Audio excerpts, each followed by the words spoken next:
Welcome to the Jaybefaunt channel. I am your host, James Fauntleroy. So good to see all of you here on this beautiful Tuesday afternoon. Today is December 5th, 2023. It's your boy right here, ready for all of you. I got my tea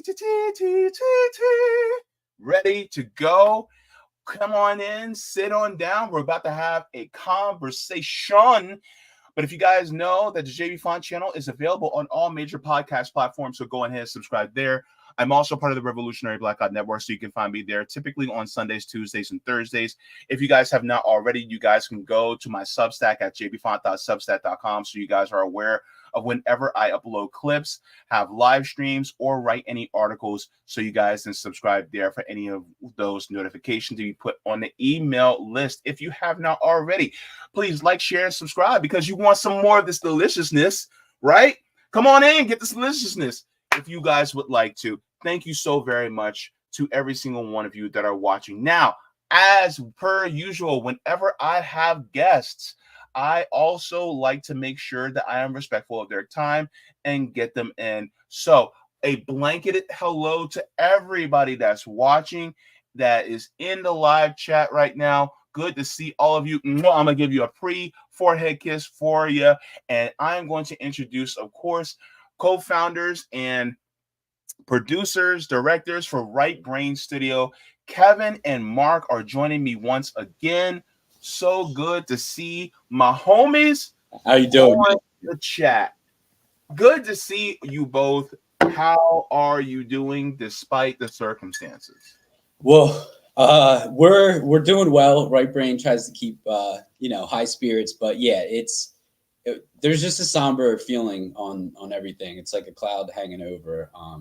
Like we were saying, we're the fortunate ones in this world. Yeah. And we got our list of complaints, of course, but we're always forwarding the thoughts of what's happening in Gaza right now. Obviously, it's a despicable thing. And for me, I'm on 30 plus hours of no sleep between doing the Right Brain thing and trying to do this Palestine video. And so, I mean, I've seen some terrible things, but this footage has been tough. It's Palestinian screams and cries while I'm awake, and it's Palestinian screams and cries when I'm asleep. And I don't say that for sympathy. I say, God, imagine if you actually had to live it.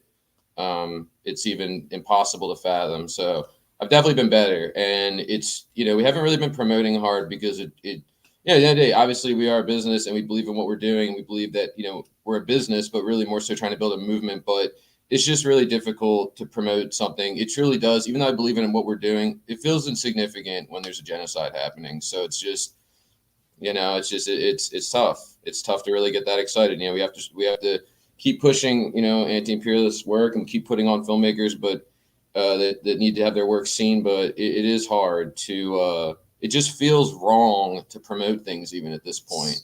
I mean, I don't know. That's how I feel about it. We try to celebrate cinema, and its raw power, and we try to direct that against the imperialists, and it's hard to celebrate and feel excited for this stuff. Of course, we go on, but it's obviously very heavy in our hearts.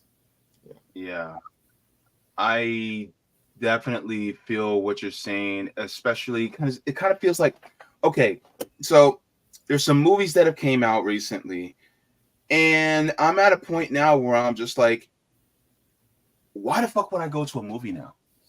It's like, do you know what's going on in the world? Why am I going to a movie to watch, some Marvel movie? Or why in the hell would I go to watch Beyonce at the theaters when there's shit going on, right? It doesn't, I don't know. For some reason, it feels like, I don't know. It feels kind of improper, but at the same time, I don't want to take my standards of morality and place it on other people. But at the same time, it's like, do you guys know what's going on? You guys know what's going on, not just in Palestine, but you guys know what's going on in Sudan, in Haiti, in Congo. It's just like, what? I don't know. It's like, to me, it's like the only acceptable medium to really do is to watch cinema that actually has to do with what's going on. Like, for instance, Gaza Fights for Freedom, that documentary by Abby Martin, which was really good, by her and Dan Cohen.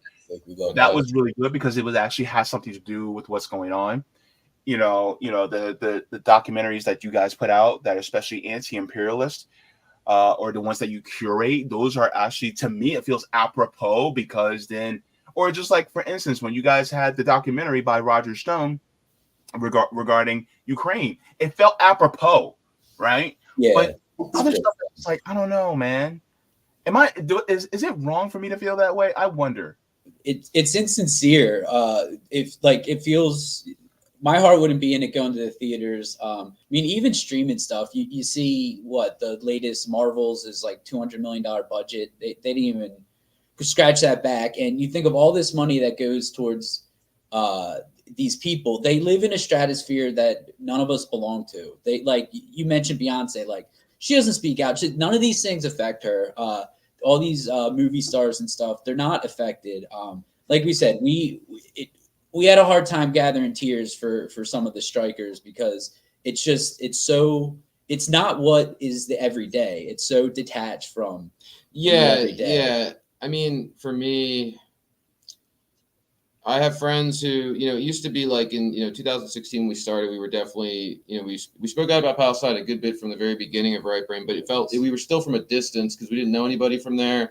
But as we've gone on our journey, and we ended up hiring a Muslim writer named Arub, who's fantastic, from England. We commissioned her to do an article. It was supposed to be in a magazine, and then it was late, and we just said, let's just put it out for free, lose money on it, who cares? Because she did this incredible thing where she interviewed all these Palestinians. So it's like we still don't know them personally, but we still feel a little closer to it than we did before, because it's 100%. One step removed. So it's like some of those people might be dead now. Look, I believe in the power of cinema, which is why we're working on a video we can talk about later. So it's not that it's diminished that at all, but a genocide is a genocide. It's a genocide. I'm mortified by it. And as somebody who's, somebody who's watched in the editing room, somebody overdose 100 times in a row, the same clip, somebody who almost went to prison for 20 years for somebody else's stuff, somebody who got the call that his best friend was dead, somebody who's got the call that his other friend was dead, his dad was dead.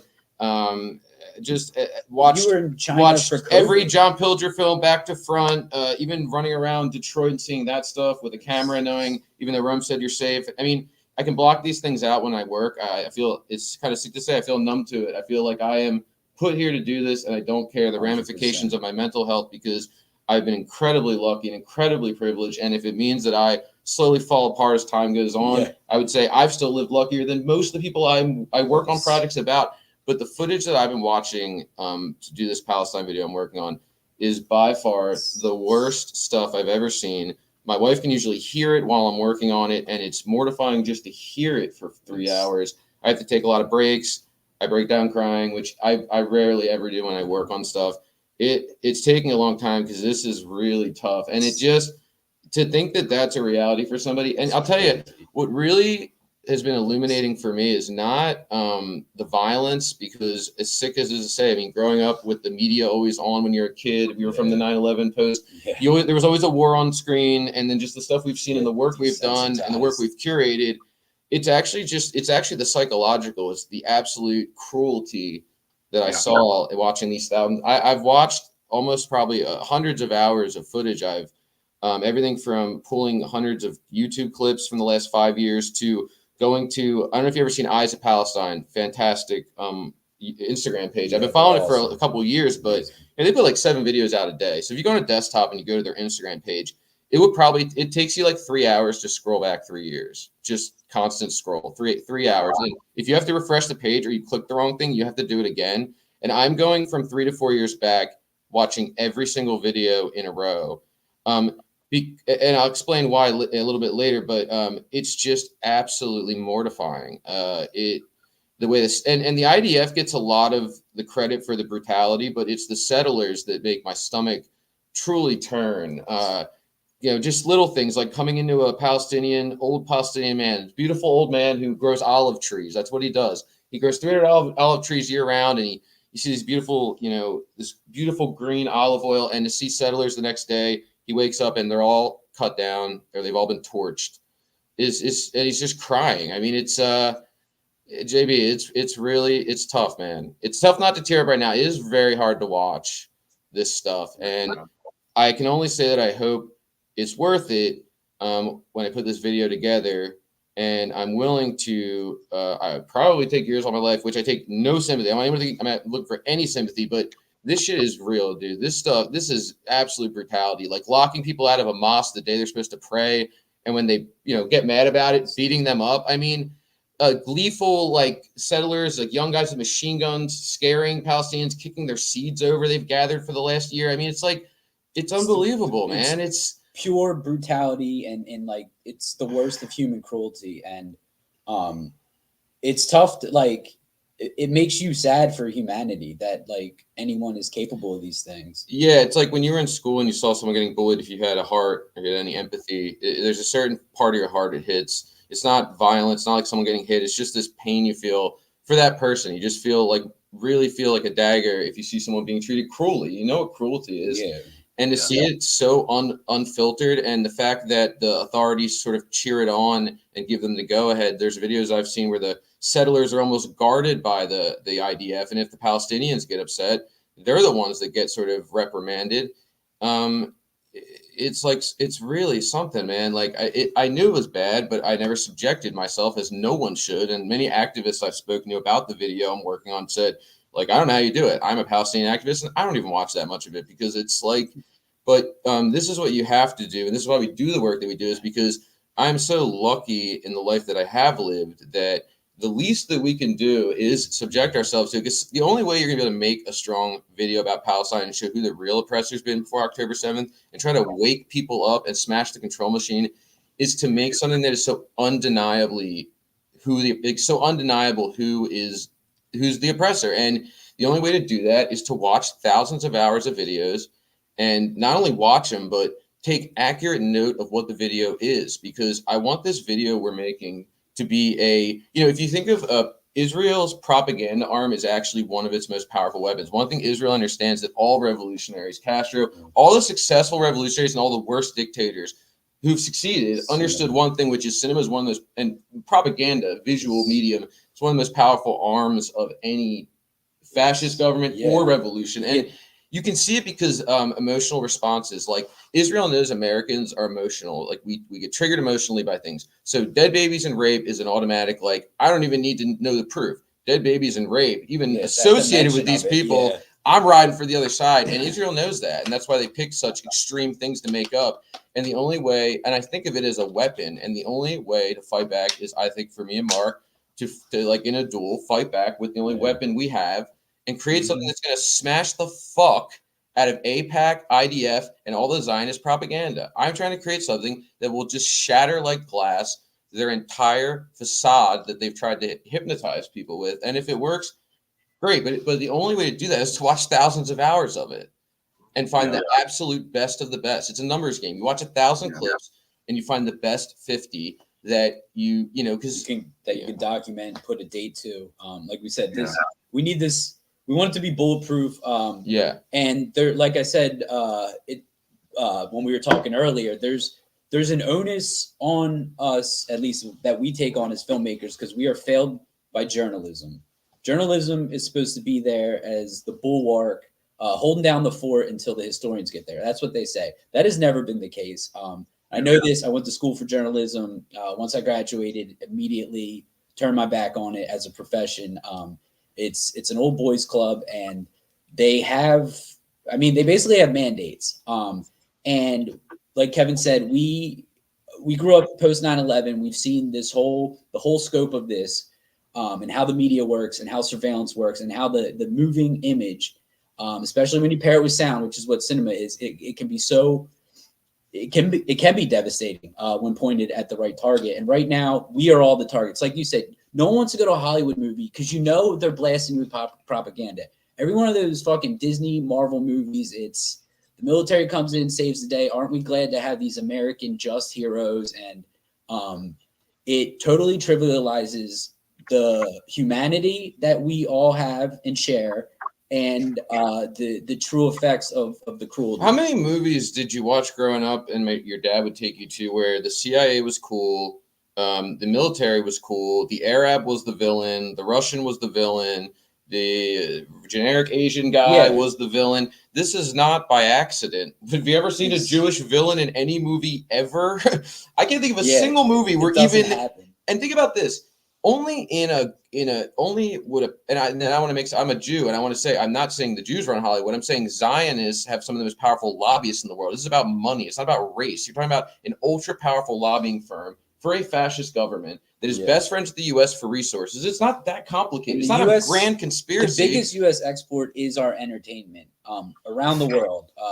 It dwarfs everything else. America does happen to be the torchbearer when it comes to a lot of cultural trends. Let me ask you something. Do you think that if a black man put some makeup on his nose to make it larger and pretended to be a Jew and mocked nearly 1 billion people and said they have sex with goats and then amplified the worst stereotypes, you get a fucking Oscar? No, the APAC would be crying anti-Semite, anti-Semite. I remember when Frank Zappa made the song Jewish Princess, they tried to get him destroyed for making a comical song called Jewish Princess, and he had checked, I mean, it's it's like getting the code to say certain words but his Jewish friends thought it was hilarious, but the APAC came in and tried to destroy him. Like, they are the first people to cry out when anybody does anything. But here you have Borat, which mocked over 1 billion people are Muslim.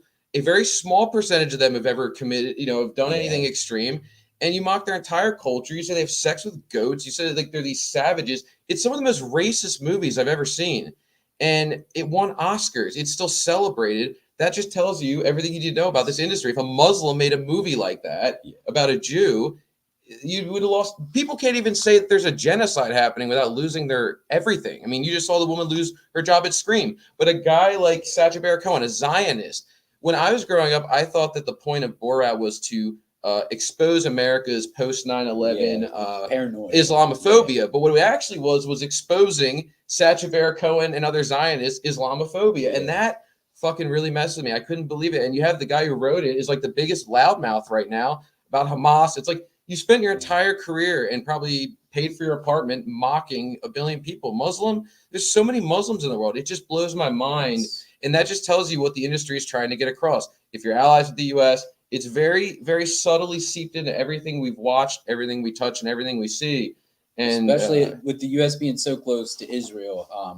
And you basically, if you enter Congress, have to take like a pact, basically. You're always going to ride for Israel. And it's like without fail. And Hollywood will, if the money's there, they'll tell, they'll do any propaganda. What did we hear for years? Russia. APAC has influenced more elections than Russia could do with 50,000 Facebook ads with briefcases full of money. I mean, they have enough power that they have people denying a fucking genocide that we're watching, whether or not Zionists are trying to mold the world we're seeing in front of us and not believe our own fucking eyes. I mean, it's absolutely extraordinary. We all know, we've all seen, but the goal of the video we're working on right now, and is I wanted to have it ready today, but the truth is I don't want to make a video that's going to be gone tomorrow. Like 90% of videos about Palestine, you watch them, you're like, that's terrible. And that's it. And we know that's terrible. This video is not for people like us. We already know. This is to wake up your mom or your brother who just started the 5th season of Israel Palestine, walking into the 5th season like Game of Thrones, thinking the Lannisters are the good guys, and oh my god, I can't believe they're being attacked right now when they've been the villains of the story the entire fucking time and the oppressor. And this video isn't gonna have any footage from now. All of it's going to be the last 3 years before this happened, and I'm gonna, I think, do it chronologically. So the thing is, the Israel propaganda, the people they pay, the bots, they'll find any small hole in any video and be like, oh, the whole video is bullshit because this date was wrong or this was wrong or this community note here. So this shit has to be bulletproof. So not only am I having to watch thousands of videos, I have to be taking very adequate notes. What's the date? What's happening? Is it clear enough in the video in 3 seconds, or is it just kind of confusing? Get rid of it. And I think the idea is to curate something that uses the same weapons that Israel does, those emotional charges, those show it to your mother and she's like, Jesus Christ, if she's a human. But the truth. And I think when this video comes out, there will be no doubt in anyone's mind who watches it who the oppressor has been for the last 75 years. And that's the goal. And we've put a lot of other stuff to the side. I mean, the site's still run. We still care about our members, and our incredible community has been behind us and keeping the lights on when we haven't been promoting because we don't feel right about it. But I will say this, like, I mean, Right Brain will be here tomorrow, okay? Like, we have a strong community that keeps the lights on. We're not going anywhere. But Gaza could be gone, like, tomorrow. I mean, their time is very limited. So right now, our priority is to make this video and dispense it to any media, any friend, giving hard copies away, so that way enough people can share it that they can't take it down everywhere. Because if I just share it, it goes down. Okay, you clip it out. But if you give hundreds of copies out, you know, no, it'll spread. And like we said, propaganda doesn't have to be a dirty word. It usually is associated with it, but it's kind of a two-way battle. We know we're being propagandized every day. You turn on the news, you watch a movie, you put The Crown on Netflix or whatever, and they're giving you one very specific agenda and viewpoint. And what we want to do is fucking flip that, turn the tables, fuck Israel. We all know that, but we want to show it. Hang them with their own rope. This is a Jew saying it. Fuck Israel. I'll tell you something else. I dare you to call me a self-hating Jew. I swear to God, off the internet, I dare you to call me that shit. I swear to God, I dare you. I may be a 5'8". I'm not a big guy, but I dare you, dude. Because you know what? That's another reason I want to make this video is I have friends in this incredible group that you should have them on if they're even available, but you should look up you probably know Palestine Action US. Cal Walsh, they're an extension of a group that was in the UK that is very effective, very targeted. Okay, they're not just doing a bunch of, go to Raytheon today, go to Lockheed Martin tomorrow. They pick one target. It's a loose collective of really great activists from different corners. So Cal Walsh she's like a 19-year-old girl that we did the Cuba thing with. She's like the most badass 19-year-old I've ever met. She I've seen her kind of fight off cops and stuff who were like trying to attack people. I mean, she's this, and she started this Palestine U.S. thing, and they started going after Elbit, which is like the largest weapons manufacturer for Israel, and they're plummeting. Their stock is plummeting. I mean, it's unbelievable. Her crew is single-handedly dismantling their stock. I mean, and I think England, where it hurts. It's hitting them where it hurts, which is money, and she's facing serious jail time. I mean, we're talking FBI involved, serious jail time for trying to. This is the crazy world we live in. She's trying to shut down a weapons manufacturing company that puts battle tested on their weapons and has tested them on Palestinians. Like, bomb Palestinians and then slap that on the logo and sell it. And it's happening right here in America. And she's trying to stop that. And she's the criminal. The lunatics are running the asylum. Didn't they try to call her terrorist? They're calling her a terrorist and anti-Semite. That's why I'm making this video, because I'm a Jew. So go ahead and call me an anti-Semite, because you know what? Jews need to speak up right now more than anybody. If you're a fucking Jew and you are not speaking up right now, shame on you. Yeah, shame on you. Because Judaism and Zionism, two very different things. I think people can get that mixed up. You should be ashamed of yourself. You really should be ashamed of yourself, because you know what? They're weaponizing this language. There's the first thing in every article, it said that Cal was an anti-Semite, because I think she's Irish or something, and that she's a racist. And I can tell you, as someone who's friends with her, it's a lie. And it crushes me they're weaponizing anti-Semitism. It's gross that they're using something that's real to justify ethnic cleansing. It disgusts me. And so that's why I think Jews need to step up now more than ever, dude, because they can't use that on us. The self-hating Jew thing, like, no one buys it, dude. If we're self-hating Jews, it's because we're so ashamed of Israel and that we're tied to those Jews. If anything, that's the thing about myself that I hate, is that I could even be in the same bloodline as you is shameful. Yeah. It's just wow. There's a lot of things I don't want to tackle that you guys have said. I'm sorry, dude. Do that. Yeah, no, it's good. One of the things that you were talking about first was looking at the thousands of hours of video that you're creating for this curated, I would say, a mashup of the crimes that Israel has committed before October 7th. So remember, everybody, that you're watching, this all started 75 years ago. So this has been something that's been in the works for decades. But talking about what you've been feeling about how sleepless nights and feeling the depression and the weight from seeing these images, it's actually interesting that you mention it. And here's the reason why. Last week, I read the next part of this book that I love. It's called Laziness Does Not Exist by Dr. Devon Price, that I read on my channel. And one of the things that he brought out in his book, and I'm just going to read this couple of sentences. It says exposure to the wrong type of information can actually cause a trauma response. Social workers, therapists, and loved ones of assault victims often suffer something called secondary trauma, a post-traumatic stress response that results from hearing about another person's experience of abuse, assault, or violence. It turns out that you don't have to experience the violent act firsthand in order to be severely affected by it.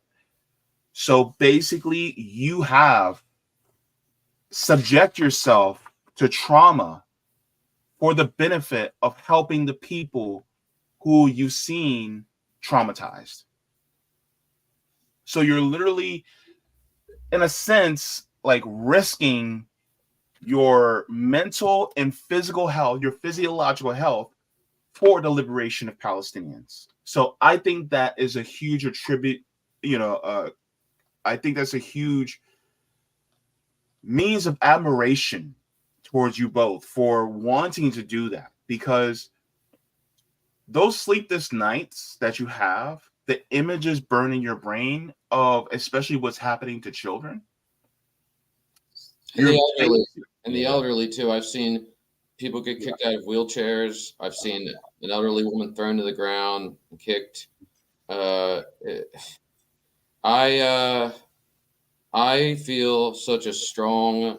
Well, first off, I don't want in any way to self-aggrandize or make anyone think that I think of myself as anything special in any regard. I think this is what all artists should be doing right now. And if you are making some personal work right now about something you're feeling deep inside, let me just tell you, no one fucking cares, dude. Your 5 friends and your mom can live without you posting your shitty movie that nobody gives a fuck about right now because there's a genocide happening. If you're not going to use the camera or your notebook or your paintbrush to do anything right now about something happening outside of yourself, give it to somebody who will, because there's probably somebody living in a poor community that's underserved that could use a camera right now and might actually do something valuable with it.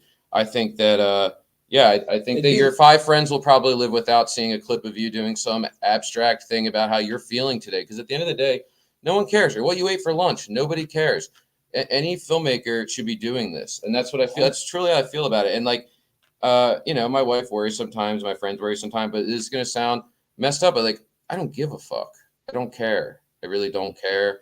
Maybe I'm numb to it. Maybe I've watched so much of everything with all the work we've done that it's just beyond the point. But it's horrifying what I'm doing. It's awful. I mean, it's the worst thing I've ever had to do. And I have to take breaks, which is weird. Like 2 hours is enough. It's like, it's mind numbing sometimes. Like you jump from a video of a man being beaten for just existing to a guy laughing with a machine gun, taunting an elderly person. There's this one video of these settlers. I just want to fucking punch them right in the mouth. They look like the biggest pussies you've ever seen in your life, but they have these big machine guns and these little gleeful smiles on their face. And they're like, they just like walk up to this Palestinian man who just got a new car.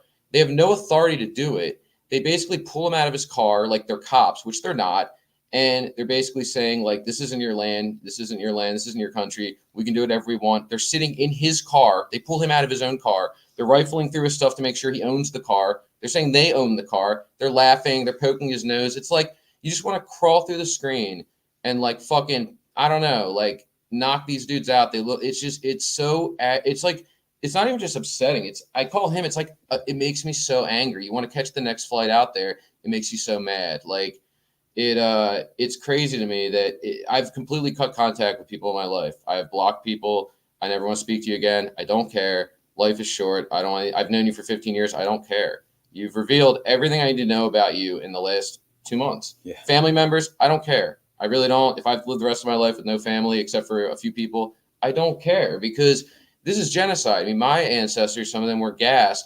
And I know people who had to deal with the post 9/11 world, which was also what we're seeing now, which was this sort of brutality against Muslims and it being sort of given the green light by the authorities.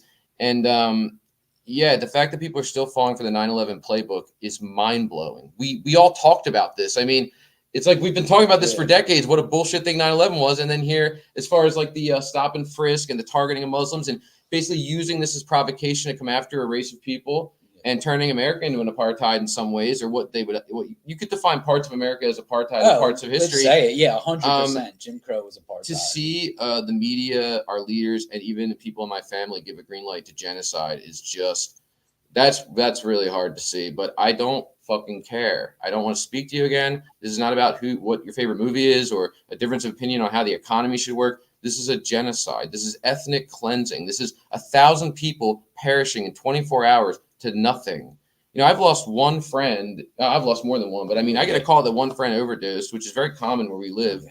And that's brutal. Imagine 1,000 people. Imagine that times 1,000 for nothing. I mean, to me, I'm not trying to get on a soapbox. It's really hard, man. This has been really tough. So many masks have come off. In COVID, yeah, the mask came off. This is totally different it's similar, it's different in some ways. This is like you're starting to find out people around you probably would have let your ancestors get gassed. They've probably been right there, falling for every little trick in the book. Well, sorry, I would let you go, JB. I apologize. Well, I wanted to kind of harp on that because I've had on, people like Noah Krichevik, who it feels exactly the way you do. He's also Jewish, who have spoken out against what Israel is doing. And it's not just what happened since October 7th. He's against the entire illegal occupation as well. And so I would like for you to speak to, because one of the things I saw, Lila, she's an actress, as well as she is anti-imperialist as well. And she's anti-Zionist, and she's also Jewish. And she was talking about how it's, how people are treating her as a Jewish woman. I would like for you to speak about how you are being treated as a Jewish man, how it has to be such a difficult feeling that you're speaking out against a genocide that people claim that it's to protect you, but in reality, is it really a means to protect you, or is it to protect something else? If you can just speak to that a little bit more. Yeah, so when I was growing up, I would get picked on sometimes. I mean, not bullied, but there was always the guy who would call me a Jew ball or say I'm cheap or make a little joke here and there. Not that much, but sometimes. But my mom left home very young and was not very close to her family, and she left home at like 16 or something like that, and did not have a lot of ties to her roots. So she actually didn't know she was Jewish, which seems bizarre. She's an Ashkenazi Jew. She still doesn't even really believe it. She believes it, but she's so separated from it. But they say there's no such thing as being half Jewish, and they say it passed to the mother. There's a lot of beliefs of it, but for me, it was like I used to just kind of shrug it off. And one time I went on a public access show in my early 20s to promote a film I was doing. It was like a horror movie, and the host kept making Jewish jokes. And I didn't understand really why, but it was kind of hurting my feelings a little bit because he kept, you won't have any problem making it in the industry. And he's saying this and that. At the time, I was like, that's odd, but whatever. But then I finally did start to spend some time with the other side of my family, and they were just like, pretty much 100% Ashkenazi, I think. And then I started to reflect, and so I didn't go anywhere for Thanksgiving. We didn't even we got invited to like a Friendsgiving, which nobody invites me anywhere because I'm the guy that ends up having like 2 beers and yelling about Yemen. So I don't get brought to a lot of hangouts. I love it. No one brings me to places like that. I don't get invited to a lot of weddings, and I didn't go to any of it. My wife, who is not politically active, she believes in a lot of things I do, but she, coming from China, she doesn't believe politics can change much because there cannot. And even she's been mortified. I mean, this is the most I've ever seen her. She's like, I don't want to go anywhere on Thanksgiving. And I definitely don't want to go to that side of the family because I'm going to feel like I have to say something if it gets brought up. And it's going to get brought up because it's like the biggest issue. As a Jew, I have a friend who's also Jewish, and we got on a phone call. And I mean, he was like, back in the day, he was the friend who like loaned us money to make projects, and like we, not agree politically on some things because he's like a crypto bro, but he does have a good heart, and he's usually we agree on a lot of the bullshit, and there's an overlap there. And when he called me, this friend of about 12 years, when he almost got in a car wreck that killed him, I brought him food every day, and we spent a lot of time together through the good and the bad. And when he called me and we talked about this issue, I thought, he's like, what do you think about what's going on with Hamas? And the Palestinians. And I just thought we were on the same page. And my heart just fell out when he started saying things like, just all the stuff that's horrible, all the justification, all the bullshit, all the Zionist talking points. Seeing my friend programmed like that, who is usually a bullshit reader, and also I think he's partially Jewish. I'm not 100% on that, but I believe he is. It was hard, and he called me a self-hating Jew, and I've never spoken to him since. That was very difficult and made me very angry. It's not the first time I've been called a self-hating Jew, and again, I've said it once, I'll say it again. If there's parts of me being Jewish that I hate, it's that I'm in any way related to these psychotic barbarians, these warlords, these fascist, racist, anyone that thinks you're a superior race than anyone else, anyone that thinks a Jewish life's worth more than a Palestinian life, which they do. I mean, just look at how the bargaining went. Now, it's good that, 3 Palestinians get out for every Israeli. That's a good thing on paper because it's more political prisoners being freed. But it's the mentality that's sickening, which is that 1 Jew is worth 3 people.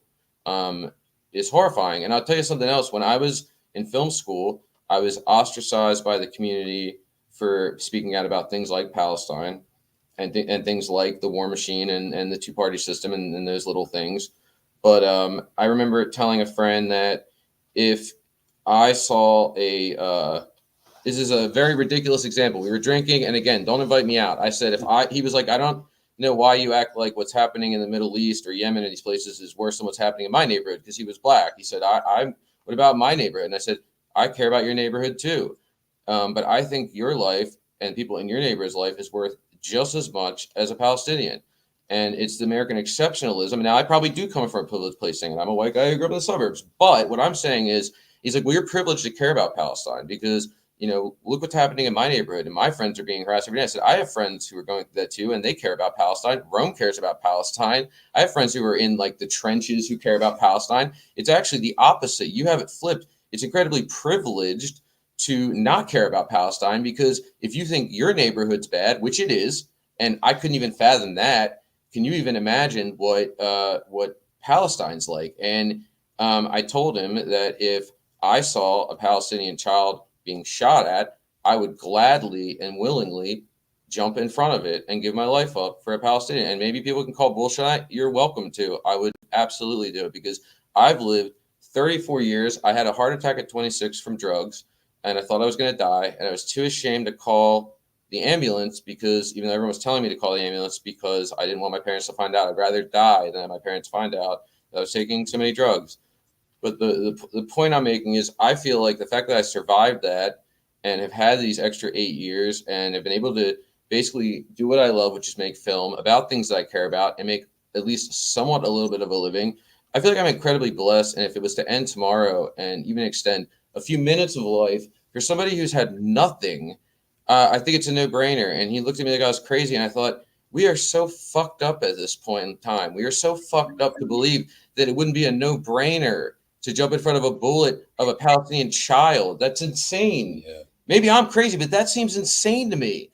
We've lived how many years on this earth? These people don't even get out of the incubator sometimes. They don't even get out of the crib. They don't even have a childhood memory. I mean, it's like we become so... American exceptionalism bleeds into everything. Like, I have a friend who was telling me, like, I told another guy in Right Brain who's no longer in the group, I told in a meeting, like, it just blew my mind the way people in America have been brainwashed. I said, I think your family's life is just as important as a Palestinian's life. And he didn't believe that. Yeah. Because they're his family. I said, so what? I don't care if it's your family. Yeah. Why are they worth more than somebody? That's like, how could you be thinking that way? That your family is worth more than somebody else. You should be ashamed of yourself. I told him that's going to believe that. You should be ashamed of yourself if you think that anyone's life is worth more than anyone. So if you do believe that philosophy, how could you possibly not be dying right now on the inside with what's happening? I mean, they're equal to your family. So imagine if it was happening to your family, because Palestinian people are your family. As a human race, we are all family. I don't even think of blood as family anymore, because so much of my family has shamed me, and I feel ashamed of them. I have some I love, but I don't care. My family is the people who I believe love me unconditionally, and I love. I don't care if you're in any way related to me anymore. I've lost all faith in it. I don't give a fuck. I really think that we're in a crisis here in America. We've become so indoctrinated in believing that we are worth more than others. And we got to make sure we worry about what's happening here. When I see people who are anti-war, I'm glad you're anti-war, but the belief's often like, we got to worry about our people here. That's true. I do agree the money should be going to homeless people instead of to war. But it's not because we matter more and because we live close to each other. It's because war is fucking terrible. Right? I don't mean to rant. It's just this whole thing is really like, this footage is really affecting me, and it should affect me. And I should be forced to watch it, because the fact that I can even sit in a room and a computer in air conditioning in my mother's home and watch this brutal footage is a privilege in itself. There's people who were left in incubators to die in a hospital. I mean, can you even imagine children at that age can barely see. They barely even know what the world around them is. To think they died alone like that, it chills me to the bone. And you're starting to realize we are a population in many ways of psychopaths, and the lunatics are running the asylum in this case. And they've passed these morals down, and I'm finding out people around me are psychopaths, and it's a scary thing to find out. Yeah. As far as, I've actually had to call out Black people who have said that if they're not Black, then they don't matter to me. And I literally called the guy out on TikTok about it. And you literally have to bring it to them that actually, no, number one, they're human beings. That's just that. But another point is, in order to make the case more closer to home, then you have to bring out, well, it's your tax dollars that are going to massacre these people on the other side of the world, number one. Number two, there are actually Black Palestinians that are also suffering in Palestine. Number three, the IDF actually trains the police force that are used to also bash your head in here in the United States. And then number four, on top of it, that diamond ring that you want to buy your girl, or, whoever, your baby mama or whoever wants, you want to, marry, that diamond that came from Congo was actually facilitated by Israel so that they, and used basically the blood of Congolese people in order to mine that diamond. So my thing is, it's like, if you don't think, or, if you don't think that this stuff does not affect you as a Black person, it absolutely affects you. And then on top of it, you're actually going against our revolutionary leaders of the past who actually stood in solidarity with Palestinians because it was the right thing to do. People like Angela Davis, people like Huey P. Newton, people like Malcolm X, Assata Shakur, James Baldwin. And so it's like, were they wrong? Were they idiotic? And one of the things I wanted to bring out to you is, and I hope you take this as a compliment, Kevin, you are on the same side as Albert Einstein. I've been told that I resemble him. I don't know if that's a compliment. No. Well, what I mean is, Albert Einstein was actually against the creation of Israel because he knew that this would turn out to be an apartheid fascistic state that would be oppressing people who already have been living there for hundreds of years. So you're basically in good company because you have someone that did not like imperialism. That is synonymous with being smart and brilliant. And this person was also against illegal occupation of a people simply because they were of a different race. Well, can I say one thing real quick? How long are we allowed to hang around? Because it has been nice to get to chat with you. I've been locked in a room watching this stuff, and it just feels so nice to talk to a friend who you share the same ideals and has humanity. Obviously my wife has a lot of humanity, but it's been a dark couple of months. And so how long are we allowed to hang out for? Because I was going to get a glass of water and get comfortable because I'm really enjoying getting to chat with you. I really want to let you value that. Go ahead. Yeah.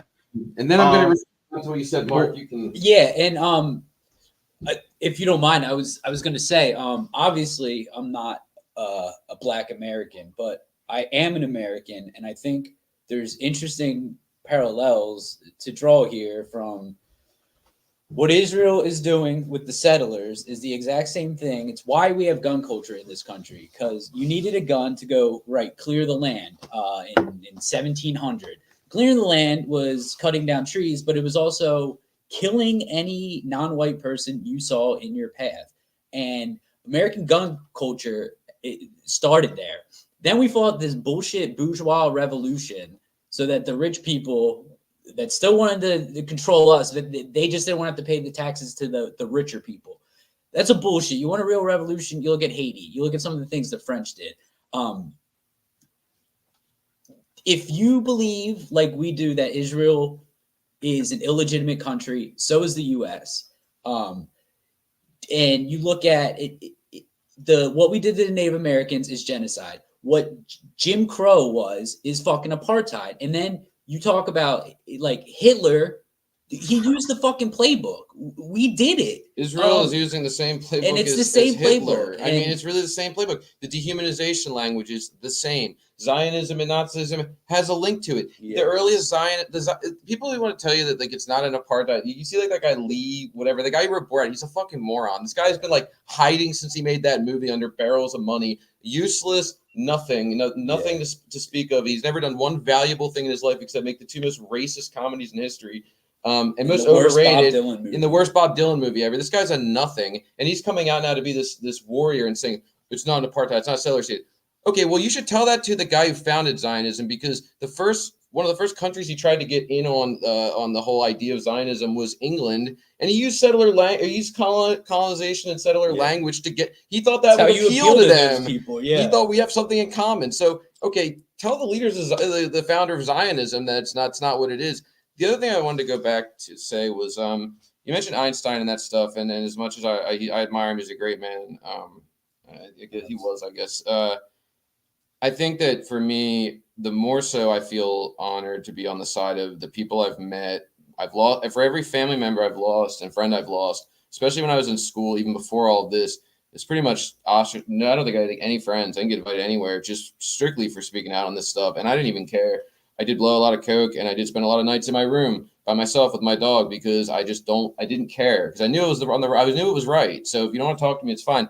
But what I'm honored to be is not on Albert Einstein's side, but the people I've met on this right brain journey. When I got blacklisted from the industry and started just saying, well, you know what, if they're not fucking with me, let's see who is. Let's keep making this work and see who I meet on this journey on my own. And then I reconnect with Mark. People like you, people like Kala, people I've met on Instagram that I've never met in my life. These people is what makes me not feel alone. And these are the people who I feel honored to be staying next to over Albert Einstein any day. I mean, I meet people every day who, I feel like are like family 100%. I've never even met. What our bond is that we're standing against genocide, not because we think we're some heroic, because we're humans. This is what separates us from the fucking the gorillas that bash each other's skulls in because they don't have they have some emotional intelligence. I'm not excluding they have none, but the whole idea of if you buy the Terence McKenna idea, which I do, I'm not sure if you heard the stoned ape theory, which is that one of the oldest organisms that ever existed on this planet, far before humans, was psilocybin,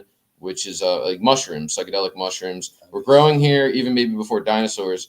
And if you know anything about mushrooms, this is going to veer off but makes sense. Mushrooms, if you were to break up spores and throw them into a pot, the whole thing would just get covered in this white cottony stuff, and mushrooms would grow. It grows incredibly fast, and it just needs a little bit of dust and spore to begin to colonize. Fungus, yeah. And Terence McKenna, a big mushroom drug user, but also a great philosopher, believed the stoned ape theory he came up with, which is that that he believes. I mean, it gets weird when he believes that the mushrooms came from space. You can throw that out the window. It's just this part of it, I think, does make a lot of sense. What was the thing that made humans evolve to have this new sense of holding a tool in their hand as an ape and say, this isn't a stick, this is a tool. I can build a fire with this. to have this larger understanding of their consciousness, to be more self-aware, to become human, to walk upright.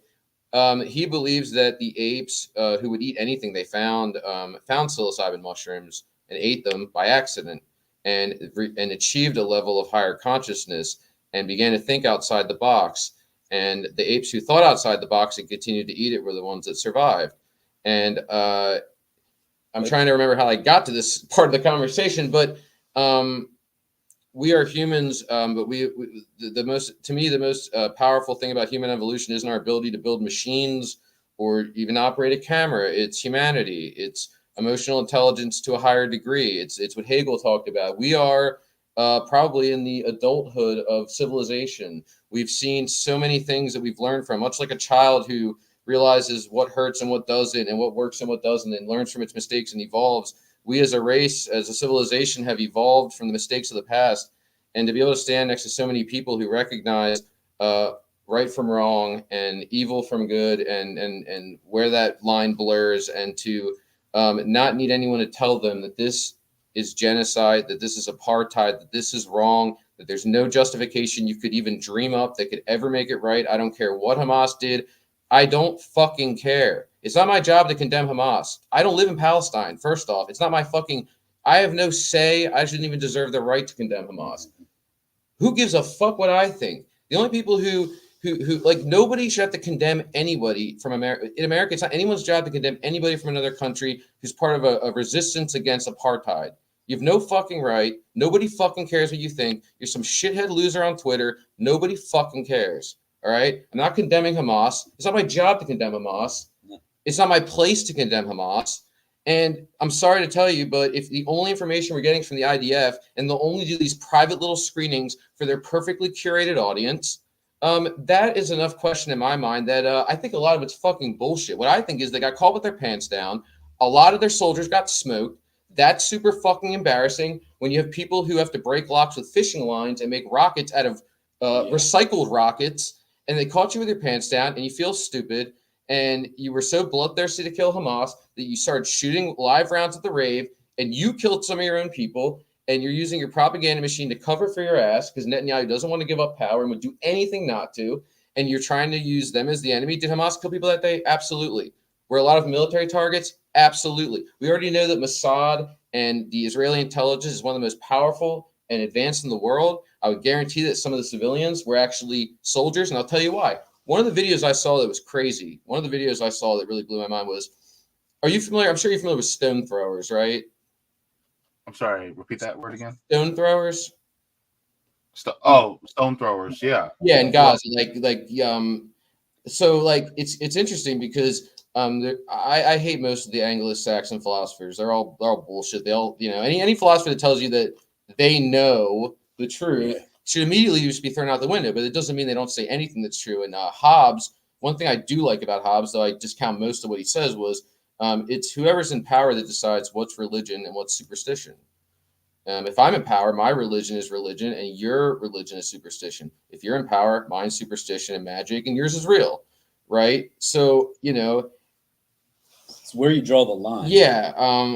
Let me backtrack. What was I? I'm sorry. I'm losing my train of thought here. It was Yeah, these are the late hours of right brain. Yeah. Okay. Yeah. So I saw a video, right? So it was they throw rocks, right? You have these giant. I see so many videos. These giant militarized. They look like what we have in America, but like times 10. They're like armored tanks. They just drive through Palestinian towns any fucking time they feel like it, like they own the place.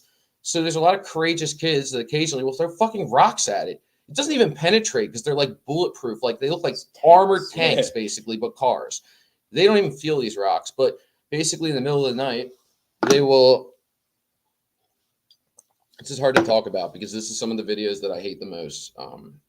Basically, they'll go into a house at 2 a.m. They'll just kick a door in, and they'll grab like a 9-year-old or an 8-year-old or a 6-year-old, or they'll have a machine gun in a 6-year-old's face. Oh, calm down, calm down. They do the soothing voice, relax. The army's here. With a machine gun in a 6-year-old's fucking face. Calm down. How many years of life do you think you take off a kid's face putting a machine gun in it? Yeah. And what they'll do is they're there. You think they're there to arrest, like, when you're watching the video, you're like, oh, they must be here for like the big baddie, like the Hamas. No, they're there for an 8-year-old. They'll arrest an 8-year-old, say, we're looking for the stone thrower, the kid who threw a rock 3 days ago that barely grazed our tank. And they'll take him from his home. They'll tell his parents to pack his clothes. He's coming with us. Now, let me ask you something.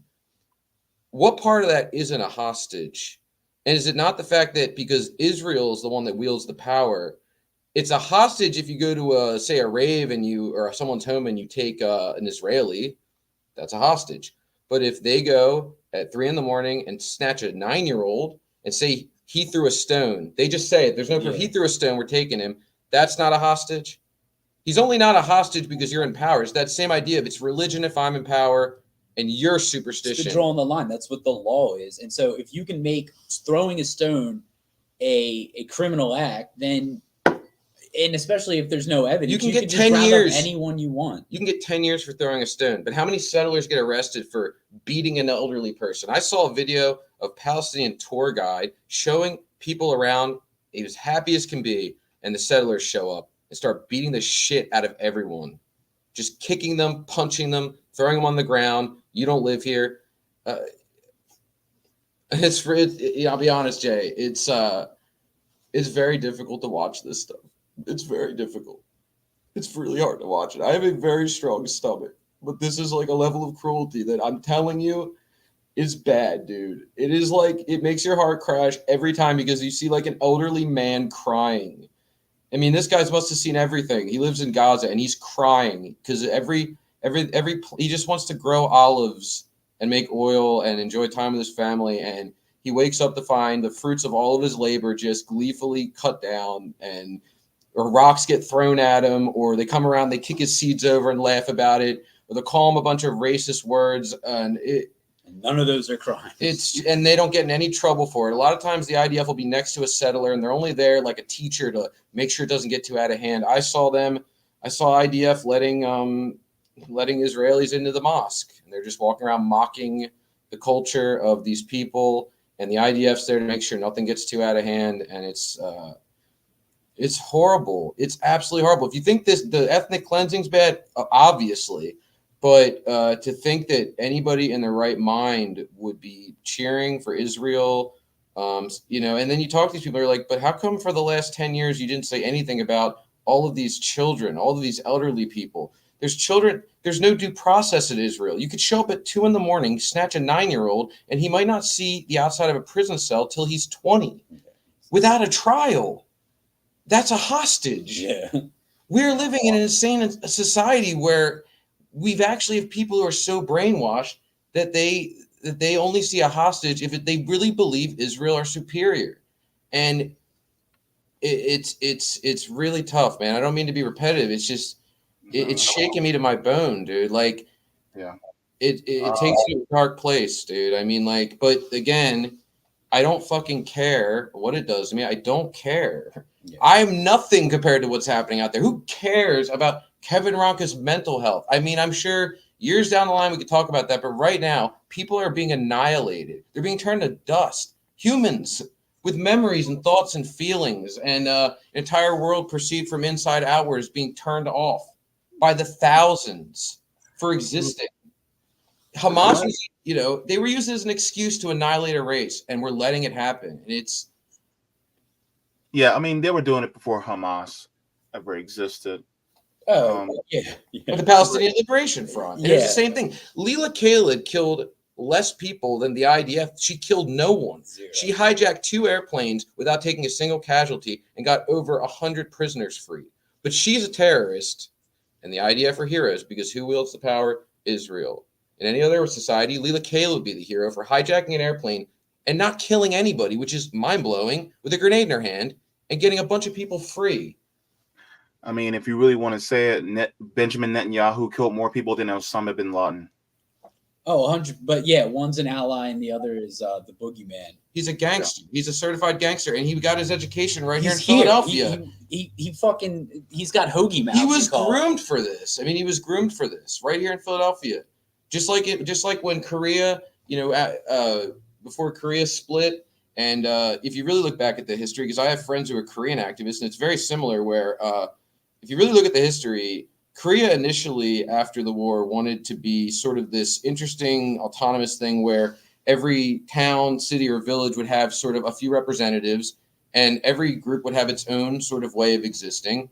And they wanted to be this thing where each town or village would have its own agenda of what it needed, and they would meet together every so often. But the U.S. didn't like that because they can't control 100 villages. They can't get their little prongs in there and extract everything that's useful in the country and destroy it. So they groomed, what was the guy from like Berkeley? They wanted this guy from like California to be the leader of Korea, or at least he was like half Korean or something, or he was Korean American, I think, to rule Korea, which obviously didn't work because they split. But that's what your puppets are. Netanyahu's just a puppet. We saw it with Guaido in Venezuela. The guy, so he just got hired by some American university. Guaido? Oh, God. He went to school here, and then is the guy that no one knows. It was Venezuela, right? I'm not mixing that up. Yeah, Venezuela. And he's who the U.S. is recognizing as their rightful leader. No one voted for him. No one knows who this fucking guy is, but he came from America, and we said he's the president, and no one fucking bought it. Oh my God. They chased his ass. They beat his ass. Guaido's career is like a Curb Your Enthusiasm episode. You're just waiting for the music. Yeah. When he's like running out of a restaurant. And he's got a job. He just hired him in the States to be a God. teacher on political whatever, poli-sci. And it like, how sick is this fucking world? I feel bad, JB, that I cried on your show. I told myself before we did it that I wasn't going to do that because it's such a bummer. But I just hope people understand that I've watched terrible things. If I'm crying, you can only imagine just how awful this is and how clear-cut it is who is wrong in this. Now, again, it's not my job to condemn Hamas. I think it's sad when anyone dies. But here's my thing. Why are you having a rave near Gaza? What's wrong with you? So when my ancestors were being killed, or in Warsaw, would you been having a fucking party? It's like the people in Cuba who were like living great under Batista. They're like having a great time and they're living very lavishly under fascism. And then when the farmers overthrow them, they expect good treatment or something. It's like, well, motherfucker, where were you when my family was getting killed? Yeah. I hate to be that's a controversial thing to say. Where were you? Why didn't you speak up? The only time Israel has protested, to my knowledge, from what I've seen, there's been a couple people I've seen in like Jimmy Dore who are like the rare Israeli but a lot of the protests in Israel, because I have friends, I have one friend who is Palestinian and made a documentary about Palestinian stunt drivers. I told you about that, who smuggle people into Jerusalem. And he's mortified by what's been going on. And his agent forced him to really downplay the Palestinian angle of his film. I told him it was a mistake, dude. And Vice didn't even go for it anyway. They ended up backing out anyway. So you basically neutered the film for your agent from France because he told you it wouldn't sell.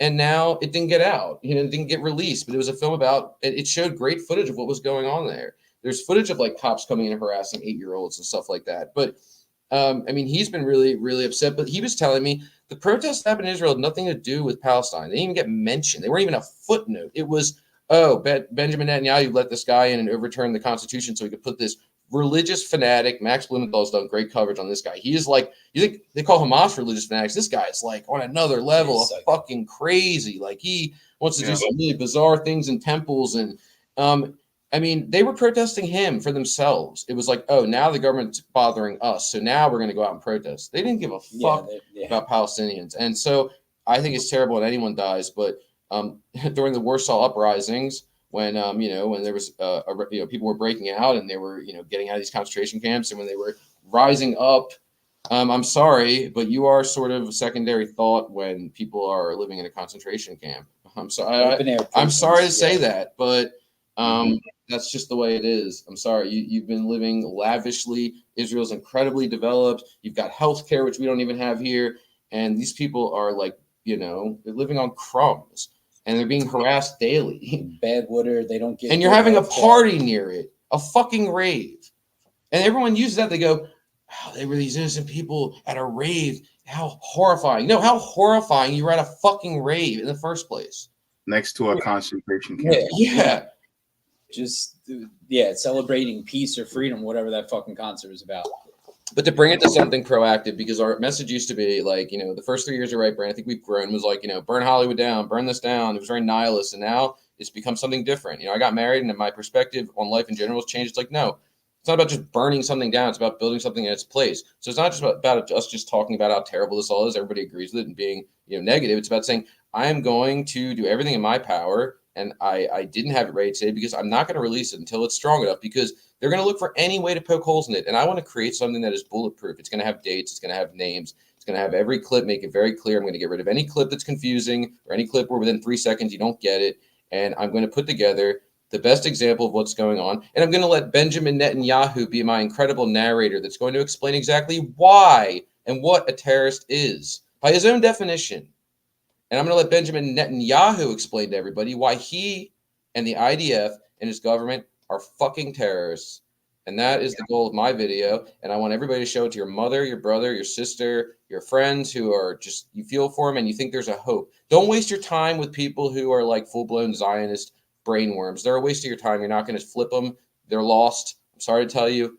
Drop them from your phone and move on with your life. You're better off. Because if it's not this, it'll be the next enemy that the government points at to take out their aggression on, the next person to bully. But if anybody you know is on the fence, or you see that semblance of humanity still in them, that incredible thing that we evolved from, this video goal is to turn that light on and to just break the spell. And they're going to come out of it like, wow, I can't see how I could possibly think that the Palestinian, innocent, beautiful Palestinian people are the bad guys. There's just no way that I can, in any more in my mind, sit by and justify ethnic cleansing. And if it fails, it fails. But I'm putting right brain projects aside right now, because at the end of the day, we are filmmakers.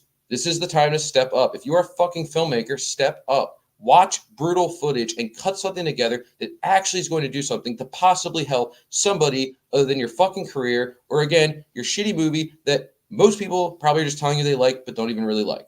I was that guy. I made those movies. Your friends tell you it's great, and you realize a year later it sucked ass, and they were trying to be supportive.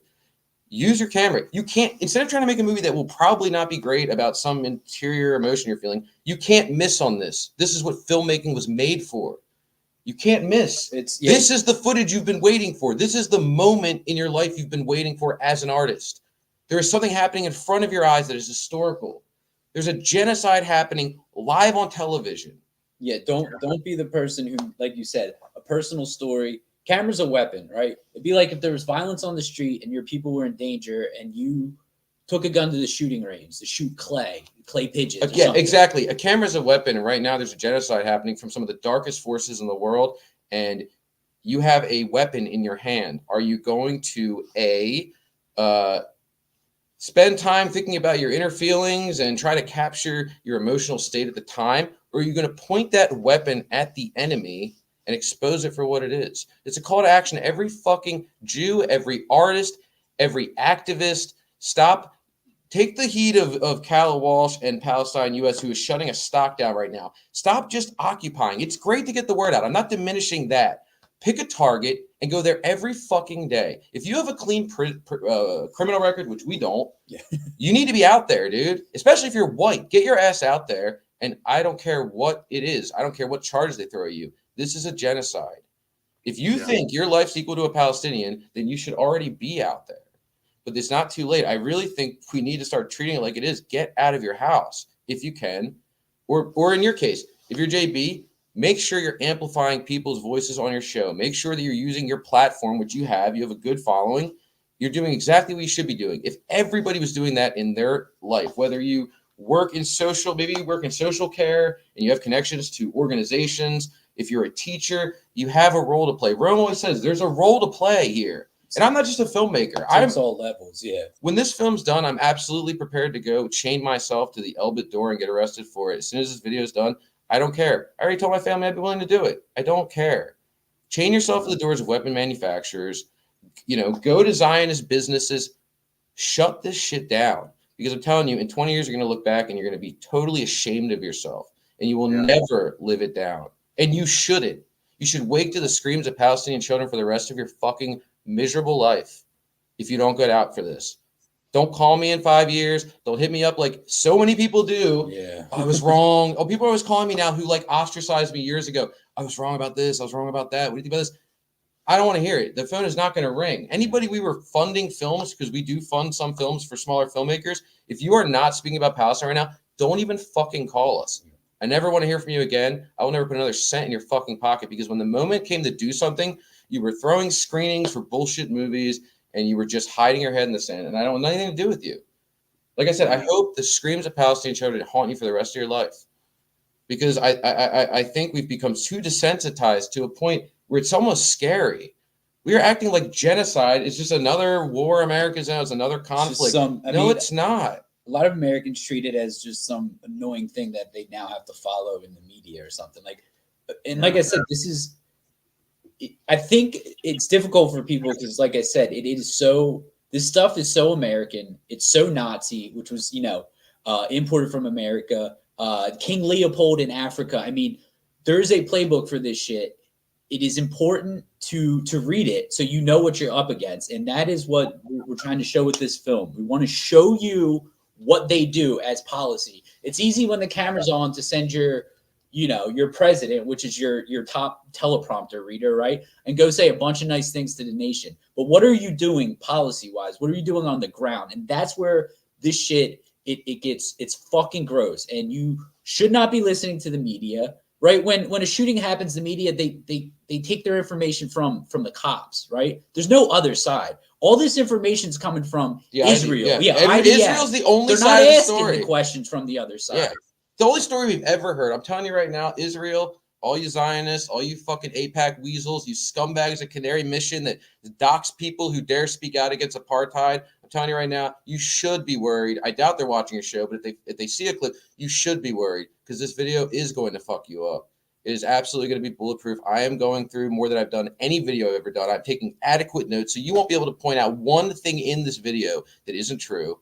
And your own leader is going to narrate this fucking video.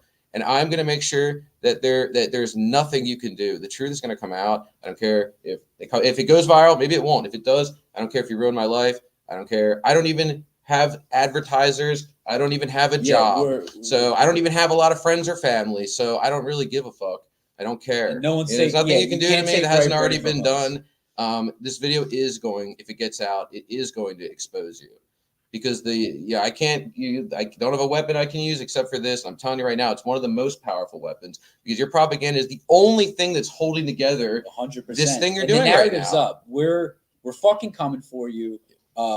We know what you've done. We will not forgive. And the point of this video is to hang these motherfucker with their own rope. From one Jew to another, you're fucked. You're fucked. Totally fucked, because all of these videos are from phones. They're from the news. There's not a single video that's doctored or fake, like your bullshit ass. Like, you guys have like the worst production value for propaganda. You should be ashamed at how bad you are at it. You get debunked in real time by 12-year-olds on Twitter. You only fool wine cave moms on pharmaceuticals and people the news for 60 years and are brainwashed. They're doing the same shit that worked 20 years ago. And they're 10 times louder than everybody else. You have like guys like Lee Kern that just yell on their thing with their alligator tears. 90% of the world's with Palestine. You're fucked. When this video comes out, I'm going to put 100 copies, 1,000 copies. I'm going to send hard copies to every single person I know. The milkman, the butcher down the street, my neighbor, everyone's going to have a copy of it. You won't be able to take it down. And it's going to expose you for what you are, which is a barbarous, corrupt, warlord settler colony that has taken land from people and are trying to slowly phase them out. You know that they just demolish homes. They say, oh, you don't have a permit. And they just start demolishing homes and putting settlers in the homes. And recently they have this new thing where they're archaeologists, the Israeli archaeologists. I'm sure they're so above board. They discovered that, I guess, this park where they found some artifact, and now it's going to be this park, and all the Palestinians living nearby are going to have to leave and demolish their home. It'd be much like me saying, this black family's living in this house. Well, Zeus, there's this great writer who said, Zeus is living under there, so your home's going because we need to make this park for Zeus. Eminent domain. You guys think you're the superior race, and you're not. There's no such thing as superior race, you fucking idiots. Okay, Benjamin Netanyahu tells you, you're the opposite. Right now, you guys are the barbarians. You're the animals. Palestinians aren't the animals. You are. Yeah. You're the dehumanized ones, right? Like, you have it so flipped. You guys have no idea what's going on in the world. Well, it's like reality is not working for you guys. Like, you're not on the same page as like the rest of us humans, and there's a lack of self-awareness there. You see it even like, you know what I mean? Like, Netanyahu, when he speaks, there's like a lack of self-awareness. He like thinks we don't know what's going on. He says he treats Palestinians better than Hamas. He's so fucking lost the plot, this guy. and he's so used to everyone just going along with it. But we live in the internet age, and no one's fucking buying it anymore, dude. Yeah. One of the things, have you either of you ever heard of the website countingthekids.org? Oh, jeez, no. I have heard of it. I've not been on it. You have heard. Okay. I'm showing this to my audience because I really want them to see. So this is counting the lives of children that are killed, and it is the difference between the amount of Israeli kids that were killed versus Palestinian kids that were killed. So the children that are blue and white are Israeli kids. The ones that are black, red, and green are Palestinian kids. And I want you guys to see the comparison between the amounts of how much of each contrast with the other. So just showing you guys. Now, right when I share the screen, my screen is only magnified at 100%. I did not magnify it any more than that, just so that everybody sees what I see. So this says children killed in the Israeli-Palestinian conflict from 2000 until today. So this is just 2023. I want you guys to see. Now see all the blue and white, and now see all the red, black, and yellow. I'm sorry, red, black, and green. So these are the Palestinian kids.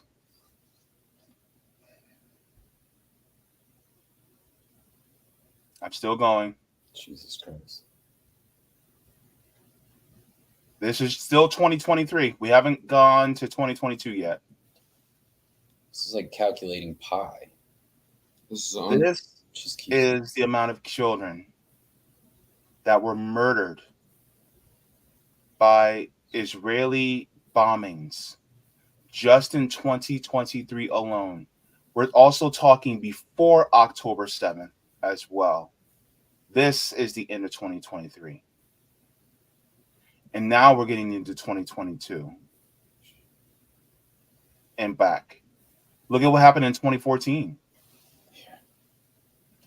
So when we talk about the disproportionate amount of lives that were lost, and this is just children, we're not talking about the adults.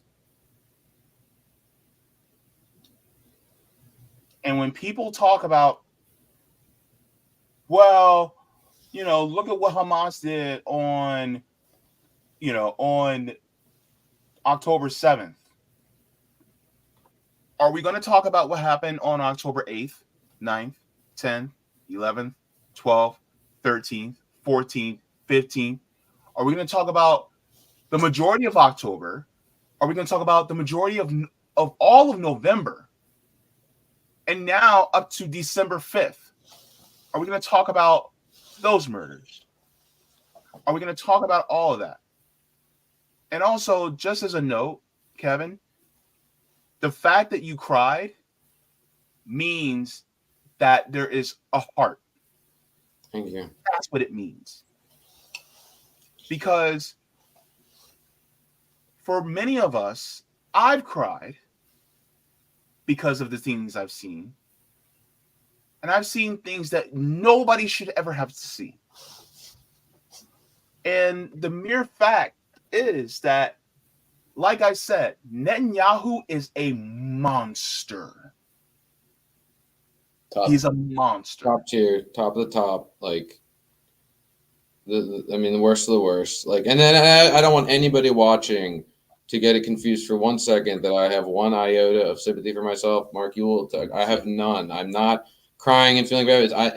It's that shocking. It's that, like, to any human, it's like you watch like 20 minutes of this footage and I'll start crying, and I got to smoke like 3 cigarettes. I mean, it's like, I feel like my wife's going to cry soon, just like having to hear it for 3 hours, like screaming, crying. I saw a journalist get shot with a tear gas canister in the hand for just trying to film what they're doing to people.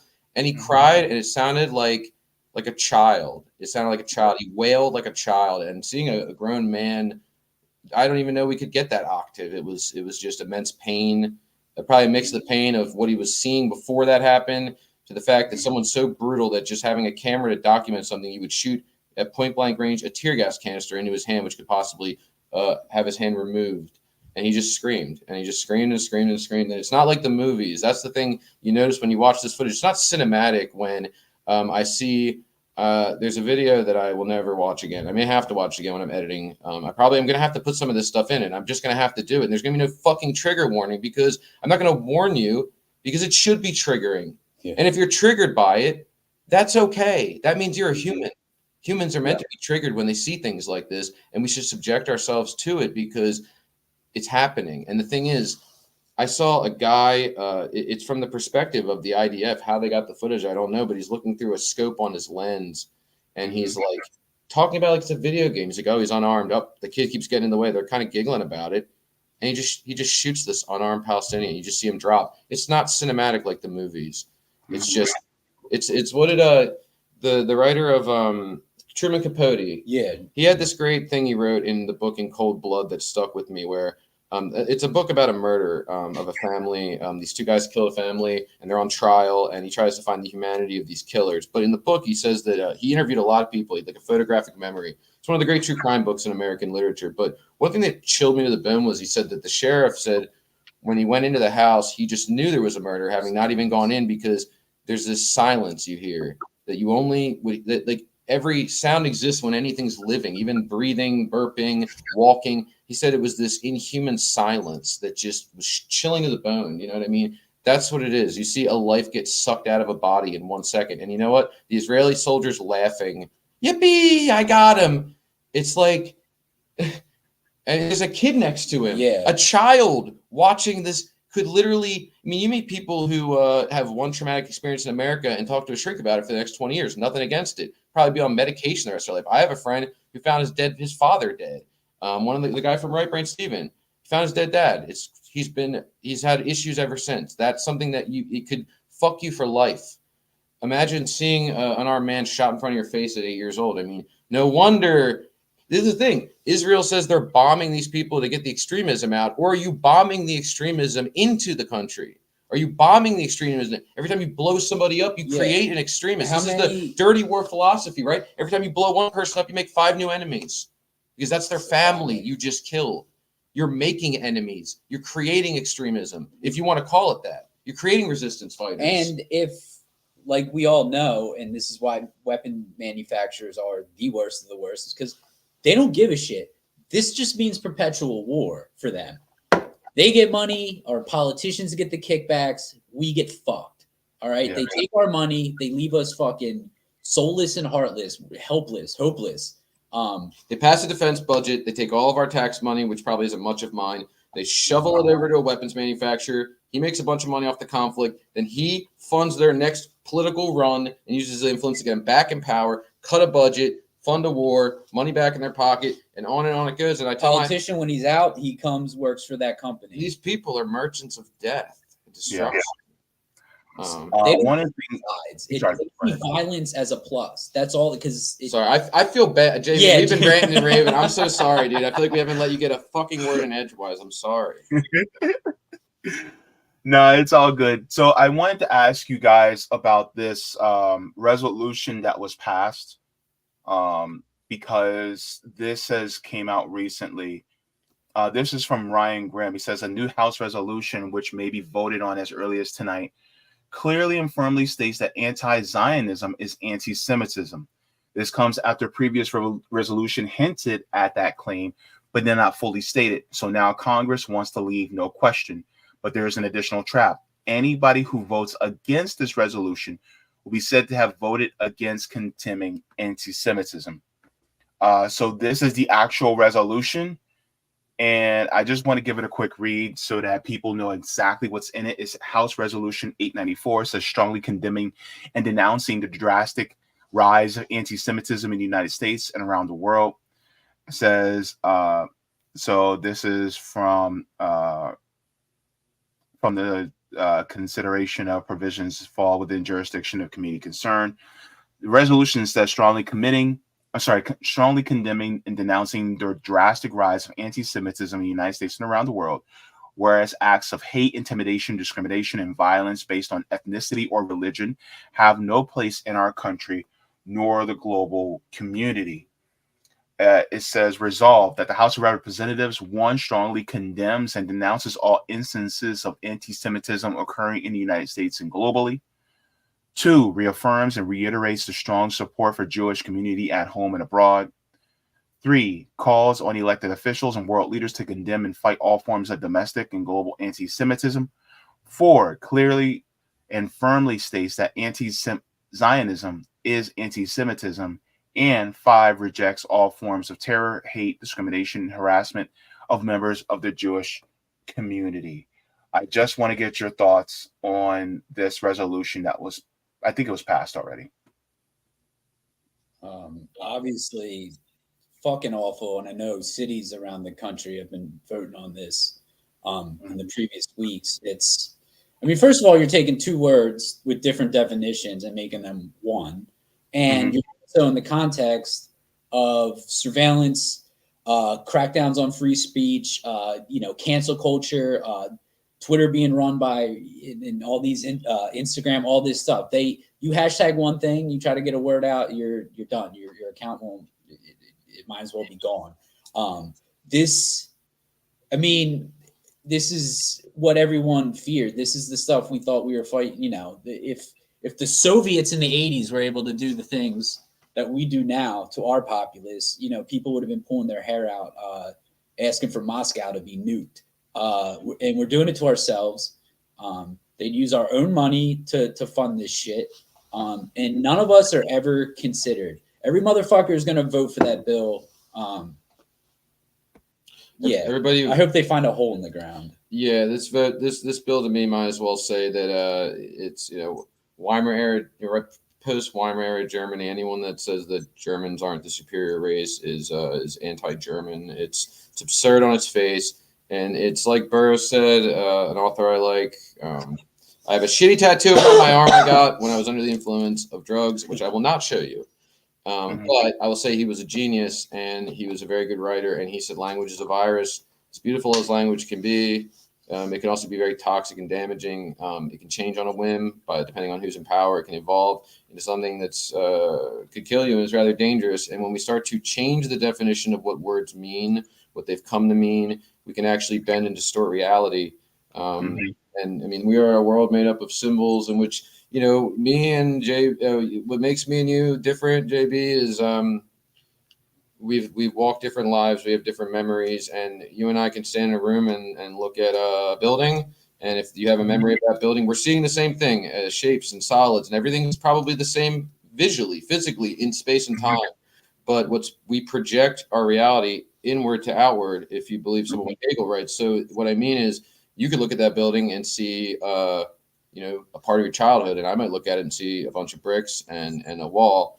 And what we can agree on is it's a building, right? These are the things we can agree. It's concrete. That is a building, right? When you start to change what the words mean, you start to actually be able to distort the part of reality that we all agree on.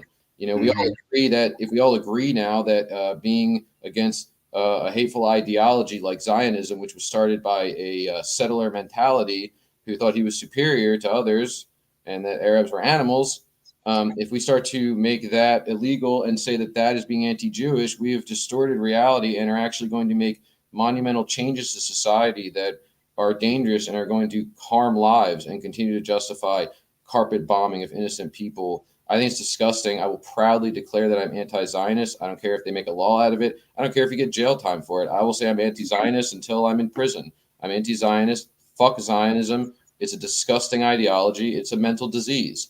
Anybody that thinks they're worth more than somebody else has serious issues. And I think that the fact that the squad voted for it, it should leave no doubt in your mind. The fact that Rashida Tlaib, who cries alligator tears, and I think she was present. Was that what it was? The game they played? Yeah, she voted present. She didn't vote against it or for it, but she voted present. She should be ashamed of herself. I hope she can't sleep at night for the rest of her life, because that is a very dangerous and very scary. One thing we can agree with, probably with even some people who walk a different political spectrum than us, one thing we can agree on, because they're very free speech, we probably all agree that this is very, very scary. We're entering we already knew we were a neo-fascist, neo-colonial state, but we can start to see now that the neo is starting to evaporate. This is fascist. Because the reason I think it's fascism is people incorrectly often use that word. They kind of use fascism as a word for everything they don't like or that's mean to them or hurts their feelings, which it's just things can be hateful. It doesn't mean it's fascism. Fascism, in my understanding, starting with the word fascismo or whatever in Italy, is the idea that the power structure is run by corporations, right? Corporations, they take the means of production.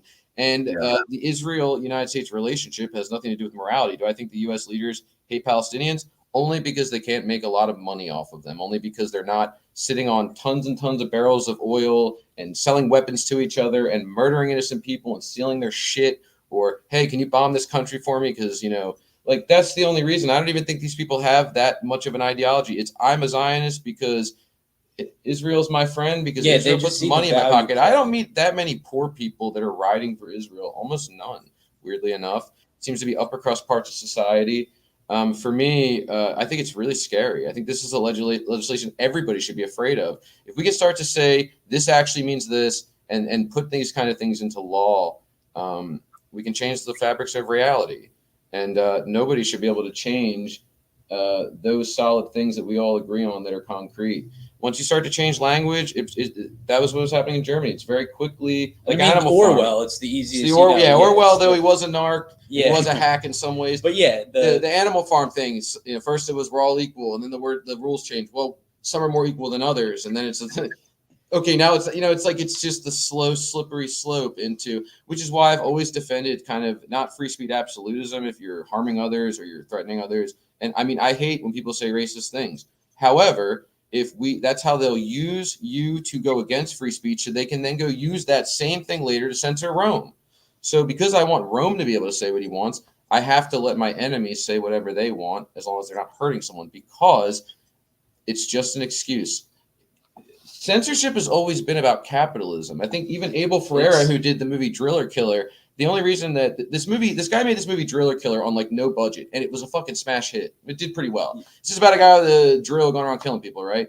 But every theater rated it X and censored it, but Texas Chainsaw was rated R. Why was the censorship done? It had nothing to do with morality. Driller Killer was no worse than Texas Chainsaw. It's because they saw him as a threat. This guy made a movie on nothing, was getting very popular very quickly off the poster alone, and they couldn't have the movie come out. So morality and censorship have never been linked. These people couldn't give a fuck. They're letting a genocide happen. You think they care about anything? It's always been about corporations, which is working backwards when they can top down, they have all the power. And so what their morals are and the things that are going to keep all their profit lines exactly in order, those become the morals. Those become the laws. That becomes the culture. The MPAA was always the rating system for movies was always about just shutting down anything that wasn't backed by the major corporations. Oh, it's an X. Get it out. It'll never get into a theater. But I want to know what you think of it, JB, because you let us rant and rave, and it's great. And I know that as an interviewer, you feel like you do a great job. But we've been talking a lot, and I think you have a very important perspective to me, having lived a different life and faced a lot of adversity and just to see what you've built. What do you think of that, Bill? So I'm going to share my screen again and just show this bill, and I'm going to make a statement. And a lot of times when you look at bills like this, and this is coming from my perspective, they can put out a bill like this in 24 hours, but they have yet to put out a bill that says shit about censoring people who say anything anti-black. They have not said a word. They can't even get an anti-lynching bill passed in the House and Senate and signed by the president. But yeah, this understand. Mind blown. This is why I asked you. My mind's blown. Absolutely. Yeah. They can't get one that's anti-trans, even though there have been many trans homicides, particularly black trans women that have been homicided within 2022, being some of the majority of the first homicides that happened in that year.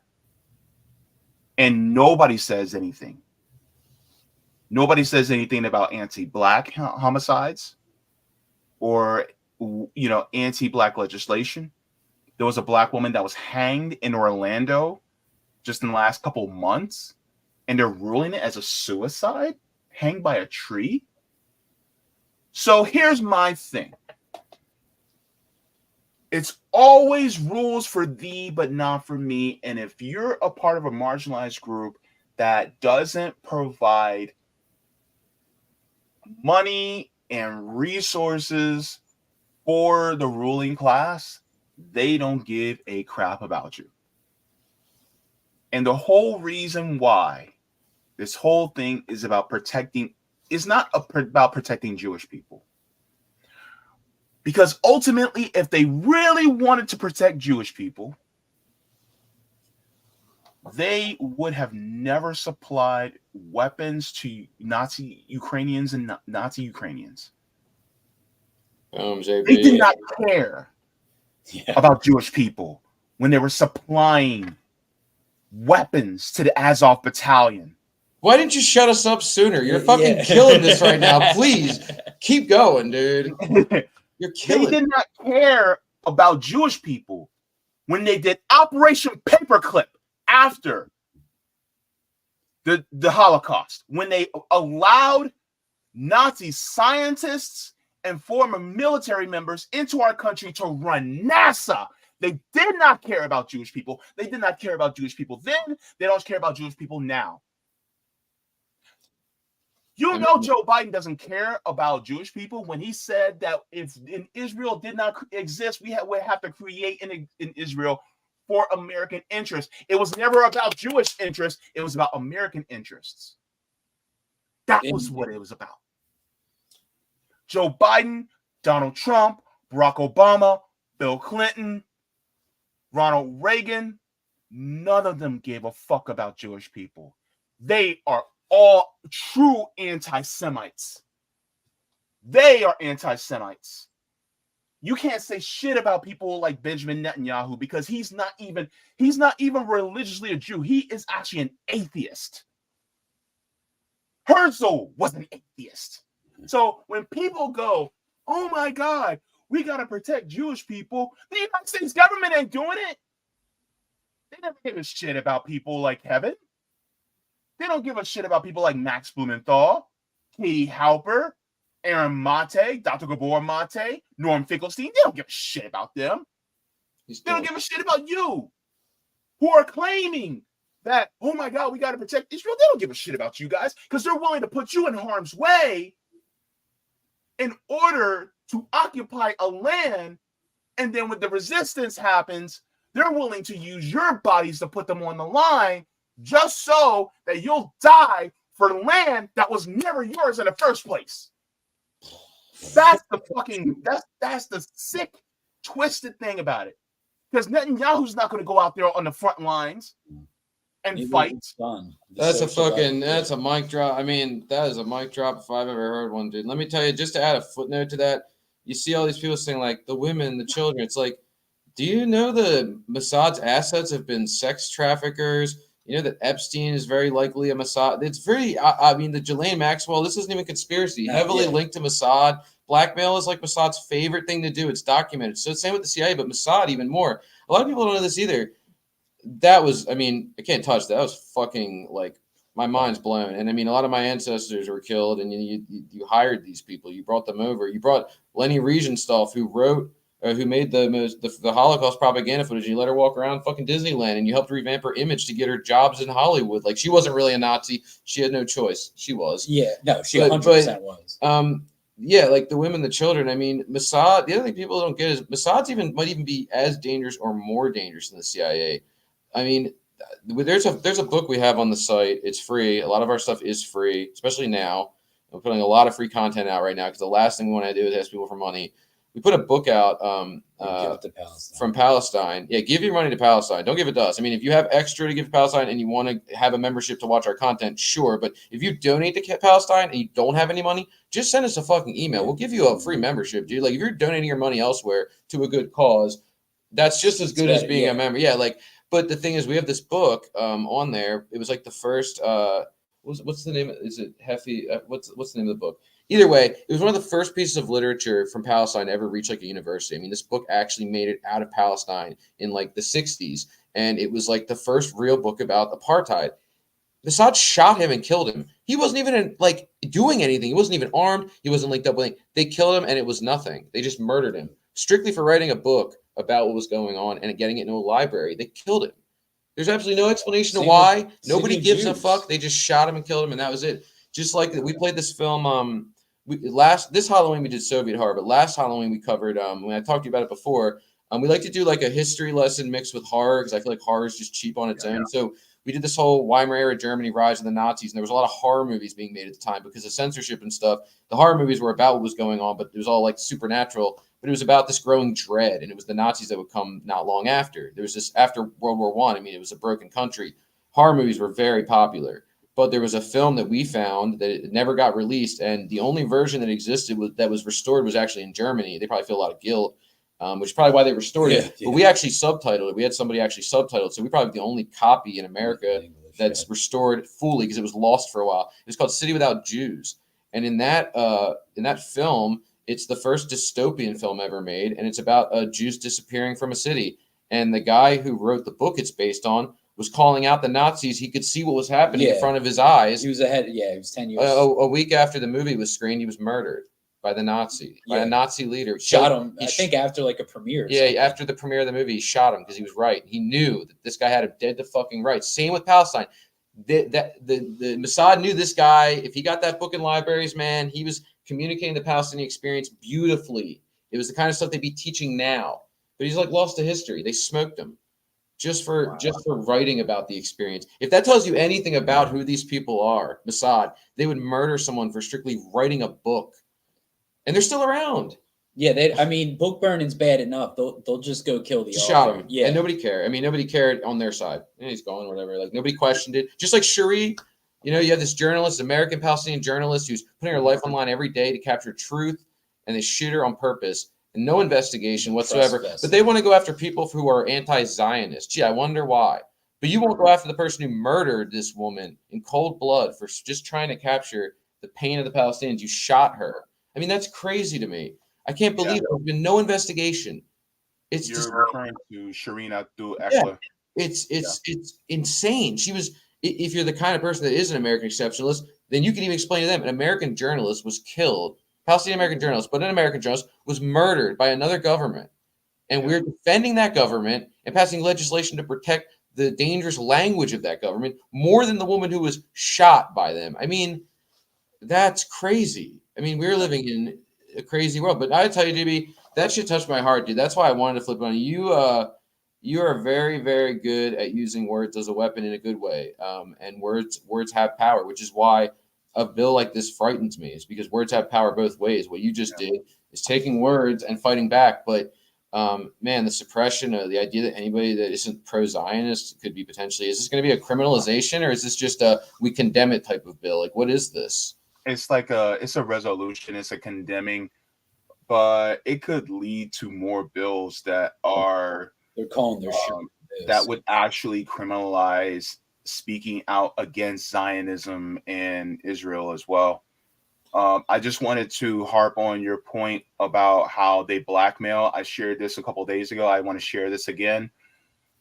So this is actually from Haaretz. It says, opinion, Israel called this Palestinian fair game because he's gay.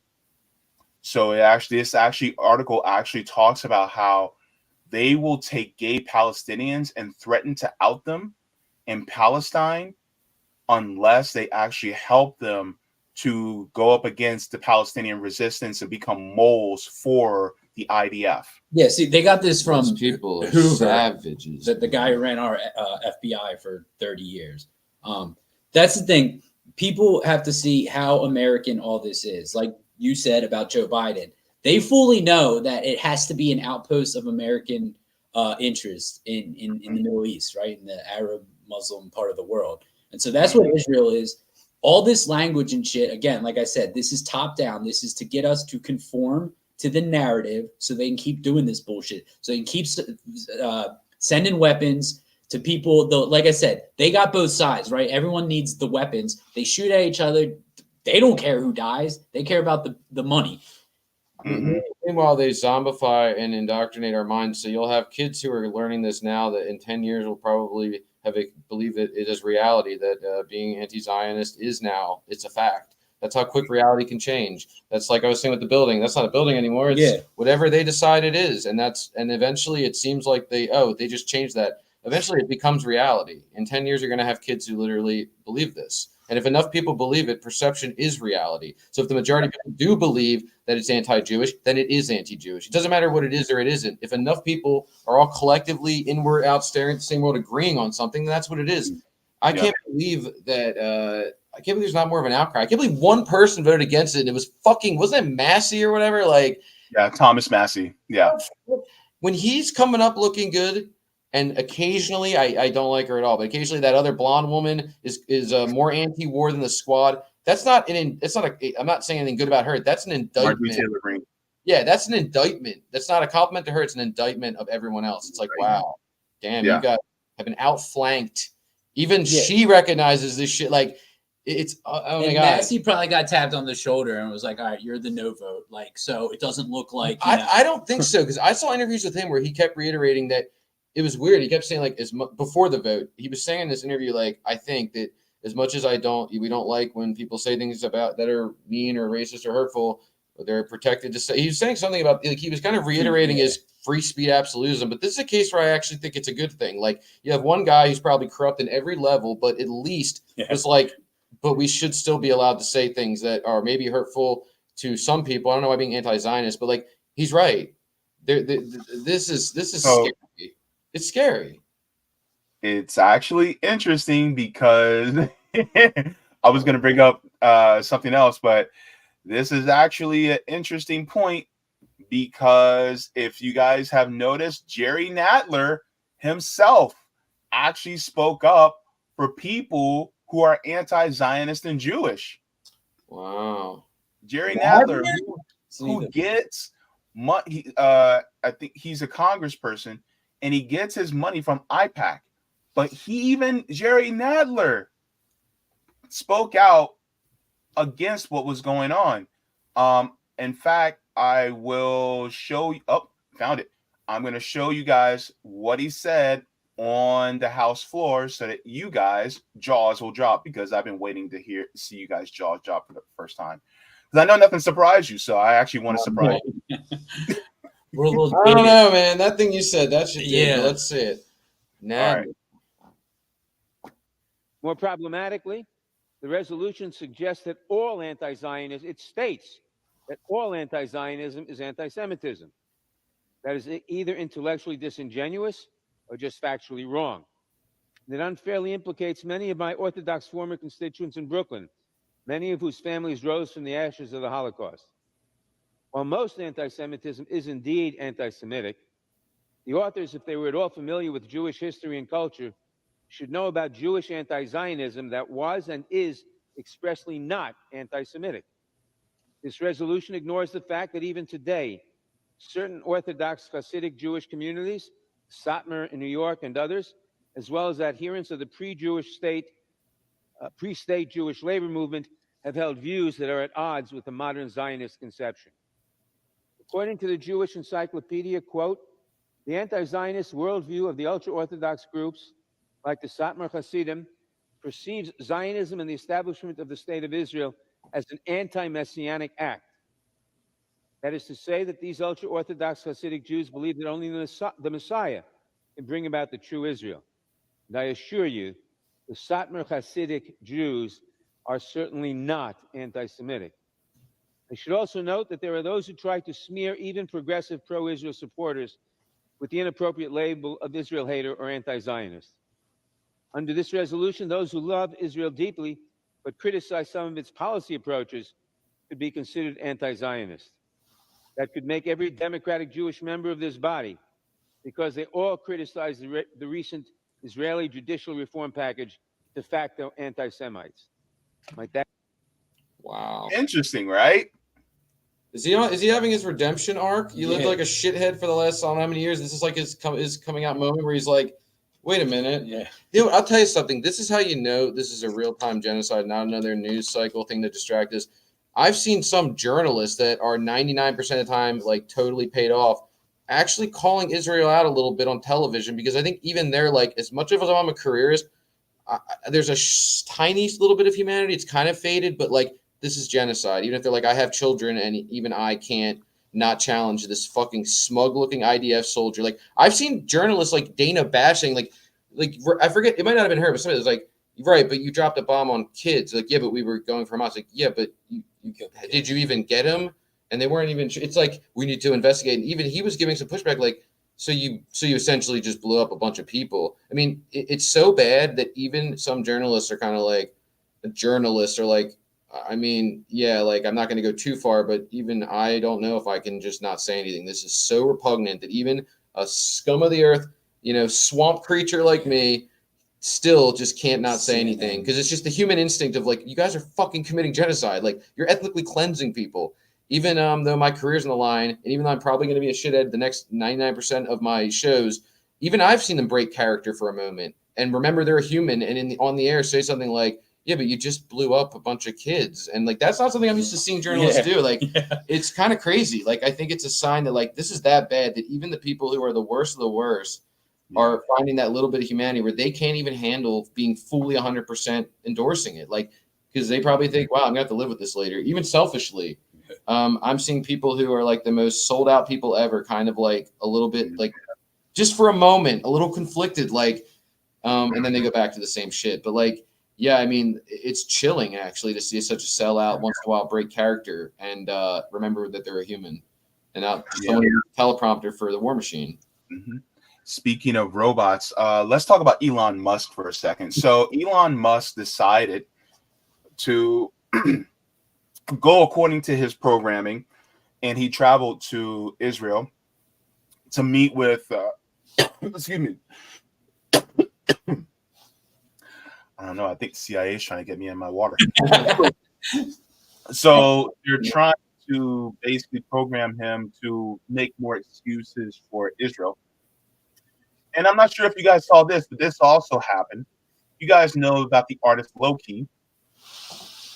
And this was from Nico House. Shout out to Nico. He says, Twitter has shadow banned Loki's account. I know Loki. I know him.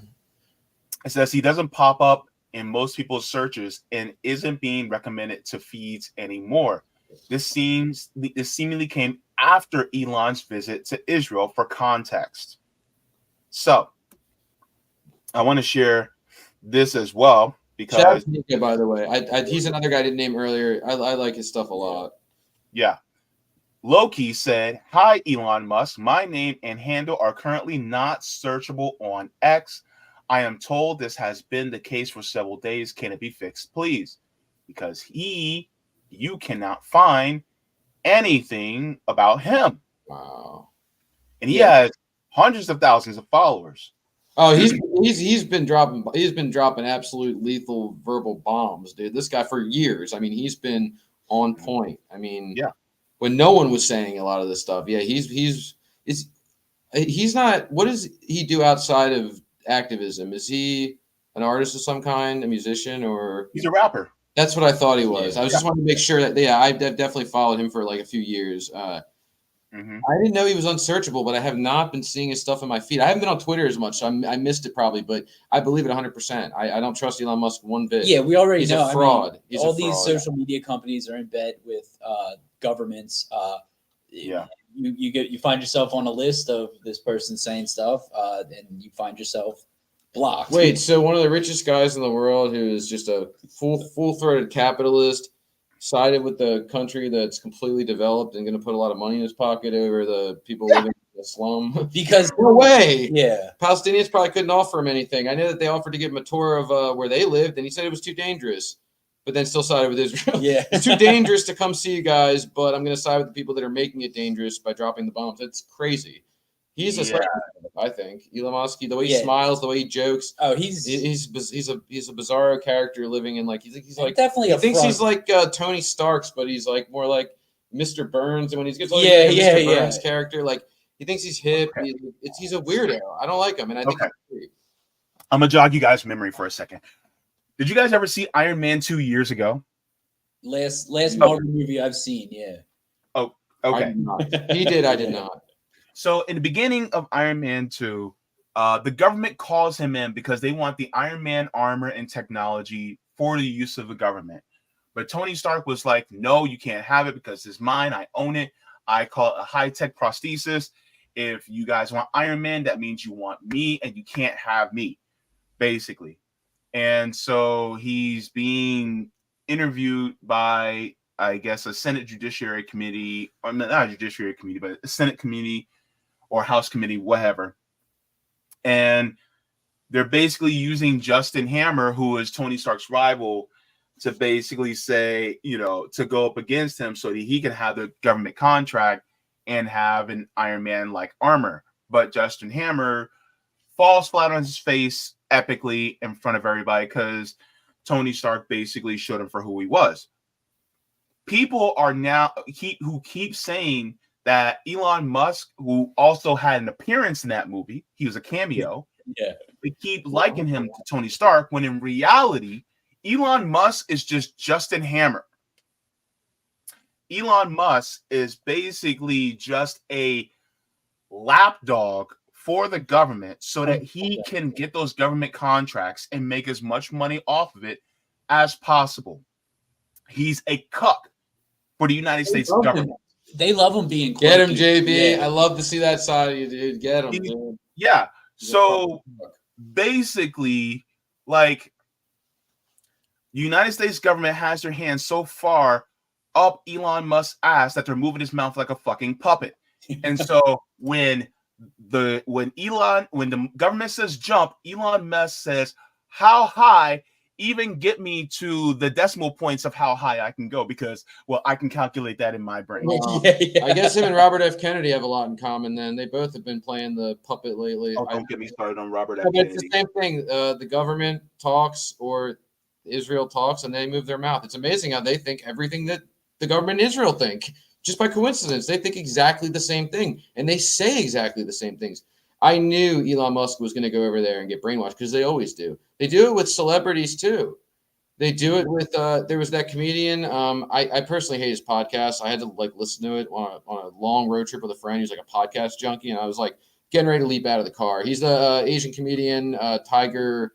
I'm sorry, I'm not saying Asian comedian. I just don't remember his name. The Tiger, Bobby Lee. I'm not a big fan. I find him really annoying, but he seems like an okay guy because he exposed Israel. He was the only guy to say that they invited me over there, and it was weird as shit. It was creepy. They're like, he had to tweet every day that Israel was great. They only show you certain parts of it. But it's like how Burma, when you used to go to Burma before it was overthrown by, what is it, Myanmar now? It was like you only get shown certain spots. You have curated. Look at all the great things. And what about those bombs? No. Look over here at these beautiful women over here, and you're going to have the time of your life. It's like, I knew that Elon Musk was going to fall for it. He falls for everything. He's the easiest dupe ever. Weren't his parents? He keeps saying, if anyone can prove that my parents were diamond miners. I thought his dad said it. His dad was kind of cagey about it. I thought in an interview, he said something along the lines of, I thought that was kind of a fact, but he was saying recently that he would give a certain amount of money to anyone that can prove it. And you have enough money to shut it down. You could probably get it wiped from the internet if you wanted to. Elon Musk is an enemy. Anybody that sees that guy as anybody, the fact that he would make from the river to the sea, get you banned it's to me, that's the same as the Zionism bill. It's the same idea. It's it's crazy that you could actually kick someone off the internet for saying that, or off the main town square where we talk to each other for saying that, for tweeting that. And that's insane. This free speech absolutist, except for this speech. Everything else is fine, but not this one speech for this group of people that have been oppressed. All right, let me go off for a second. Elon Musk is not for free speech. Oh yeah. Let's get that fucking straight right now. If you think that Elon Musk is for free speech, I have a diamond-encrusted bridge over an active volcano to sell you. Because if you're going to sit there and think that somebody that actively goes against unionization is for free speech, you are a fool. Get him, JB. Because he does not believe in free speech at all. Because this is the same guy, excuse me, that complains about cis is a slur. Wait, saying cisgender is a slur to you? What are you, a fucking snowflake with a yacht? Yeah. Oh, yeah. Get him, baby. Torture. dude. Snowflake with a yacht. Because the thing is, it's like, dude, you literally bought a website for $44 billion, and you can't take somebody calling you cisgender? Are you kidding me right now? Kind of why he probably bought it. Dude, it's the same people you meet that say like black people can be racist too, and I always look at them like, dude, just stop. Yeah, Just shut the fuck God. up. Just please exit the conversation. I'm sorry to tell you this, you're a fucking moron. It's probably your parents' fault. I don't know, but people who say things like that are the same kind of people. It's like, I'm oppressed right now. Yeah, on your yacht, your millions of dollars, owning the platform we're talking on right now. Who was that? Bloomberg said like, oh, we shouldn't be saying. Pretend this is Benjamin Franklin, a bunch of Benjamins. Yeah, exactly. The thing about Elon Musk, he reminds me. Oh God! You would meet someone like Elon Musk, like if he wasn't rich, he reminds me if he wasn't this powerful guy, there's the kind of person you meet where like maybe you see him in class a couple of times, like if you're in college, and like he says occasionally something kind of cool. You're like, he's kind of quiet though. You're like, yeah, that guy seems all right. Then you're like, hey, we should hang out sometime. You spend like a weekend with him, and then the real him comes out, and you're like, this guy fucking sucks. Get me away from this nut job. Like he was cool for like 10 seconds. Hair plugs. Who gives a fuck about what he did? Oh my god, we know too. Like he used to get like a couple lines in here and there. I think he cares so much what people think of him. But the more like, you saw with Dogecoin, he pretty much tanked it because everyone started to hate him. Dogecoin's entire value was built on Elon Musk being like cool guy who's behind it. But once like he started to talk more and get out more and do more interviews and start like, going on SNL, it just started to like fucking crumble because like this guy sucks. Yeah. Like he's a terrible person. He's a carnival barker. He's a carnival barker, the highest order, dude. Barnum. Yeah, if he was in came from any other background, he'd be in the Pennsylvania Carnival. You know what I mean? Trying to trick you out of your money. For sure. Throw the beanbag through the hole. He'd be a jester. The hole's too small. Jester at the Renaissance. He got rich off of apartheid. That's where his daddy made his money from an emerald mine. So therefore, of course, he's going to be friendly with Israel. Of course, he's not going to. Of course, he doesn't hashtags that call out apartheid. Yeah. He built a business on it. He built a career. He built a life on it. Yeah. And so my thing is, this is why when people talk about when these crypto bros choke to chicken to Elon Musk, I'm like, dude, you guys can do so much better. Yeah. Because you're literally praising somebody who really doesn't give two shits about you. Now, due to the sake of time, I wanted to bring this up as well. Can I just take one thing off what you just said? Sure. There's one person who I vehemently disagree with a lot on, but in this one issue of Palestine, I'm going to give credit to, and I'm sure people are going to say, oh, you're a bigot. No, I disagree with 99% of what he says, which is what I'm trying to say is this is something where you could hate the other person, but when it comes to Palestine, I don't give a fuck. We can align on this. I will give it to Jackson Hinkle. He has been going fucking hard. I just saw him completely destroy two Zionists on national television. He went so fucking hard on these guys, more hard than leftist YouTubers. I think he went fucking hard for a guy who, again, I disagree with almost anything. We're talking about a genocide here. He's certainly doing his part on that one thing. And as much as he says some terrible things that I think are very hurtful, and I don't in any way condone it, and I think he's using his platform for this thing well. And I think anybody in his position, even people we don't agree with, should be doing the same. Even if I don't give a fuck if you are doing it for clicks, which they keep saying he is. Okay, so as long as he's getting the message out that shatters Zionism and exposes it for what it is and gets on TV with two dipshits and tells everybody in the world who's watching where they get their money from, have at it, dude. I can disagree with you on everything, but I will align with anybody on this issue.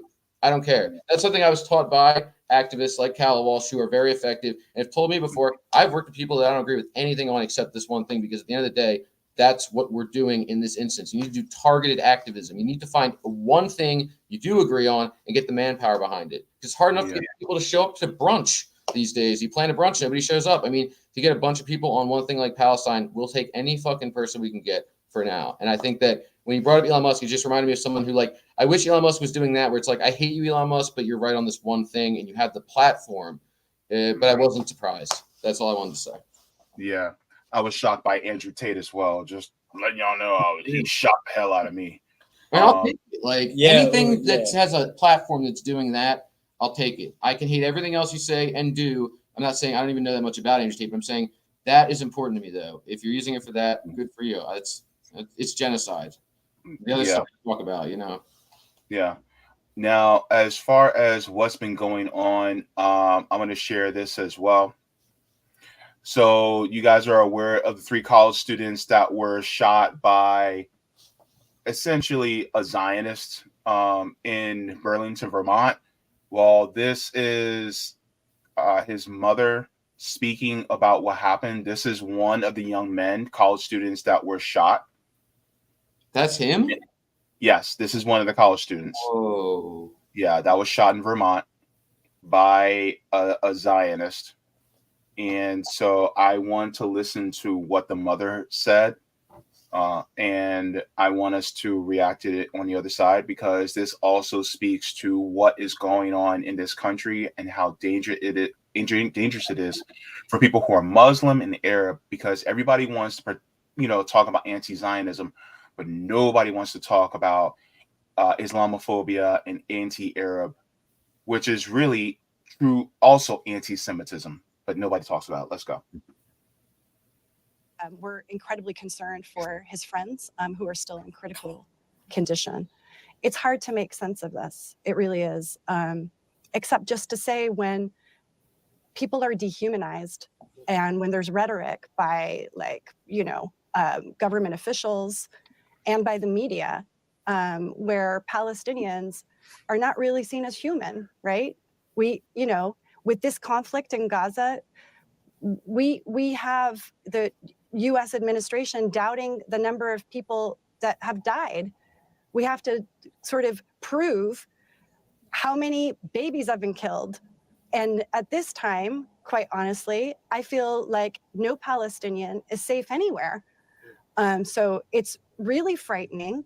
It's really traumatizing. We're already grieving with some 20,000 people dead in Gaza and still digging bodies out from under the rubble.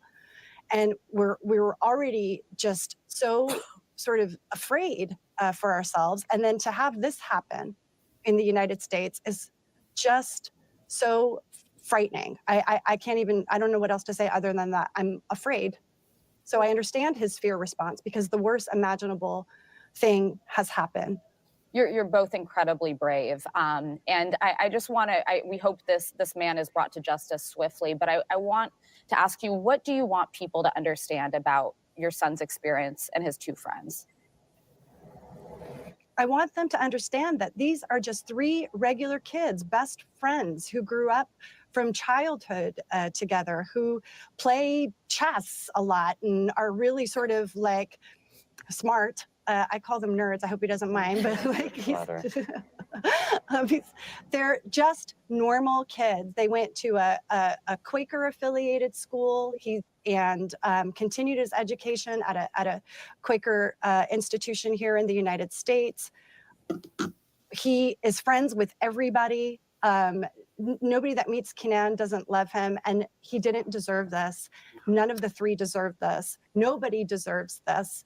And it makes... So I loved how she basically said that part of the problem is what's going on and how the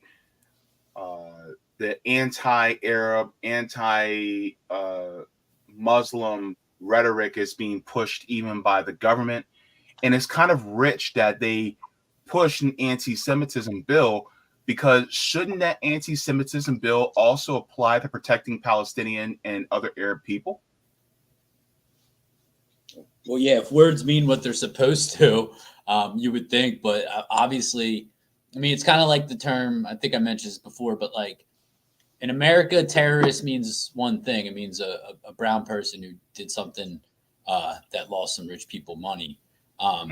And if you're white and you do the same thing, you're just, they don't use the same terminology. And we've seen this. Again, these words matter, language matters. And I think it's really also, I mean, I don't know if that kid was able to speak on that clip, but for his mom to come out and kind of be his voice. I mean, I don't know how you could watch that and not have sympathy. I mean, on our soil. If there is, there's these attacks. I mean, we saw it with COVID, with Asian attacks, like you mentioned, obviously LGBT, Q rights, all that. When these things get hot in the press, people go out and they do crazy shit to their perceived enemies, and it just shows you how sick we are as a country. Shows you how sick the media is. I mean, it's almost amazing that they got on to speak their piece. You know, you get the interviewer on record saying like, "Oh, this is a tragedy." Because that's few and far between when you get that on the news. And I mean, again, to bring it back to our point with Right Brain, like we understand the importance of this stuff.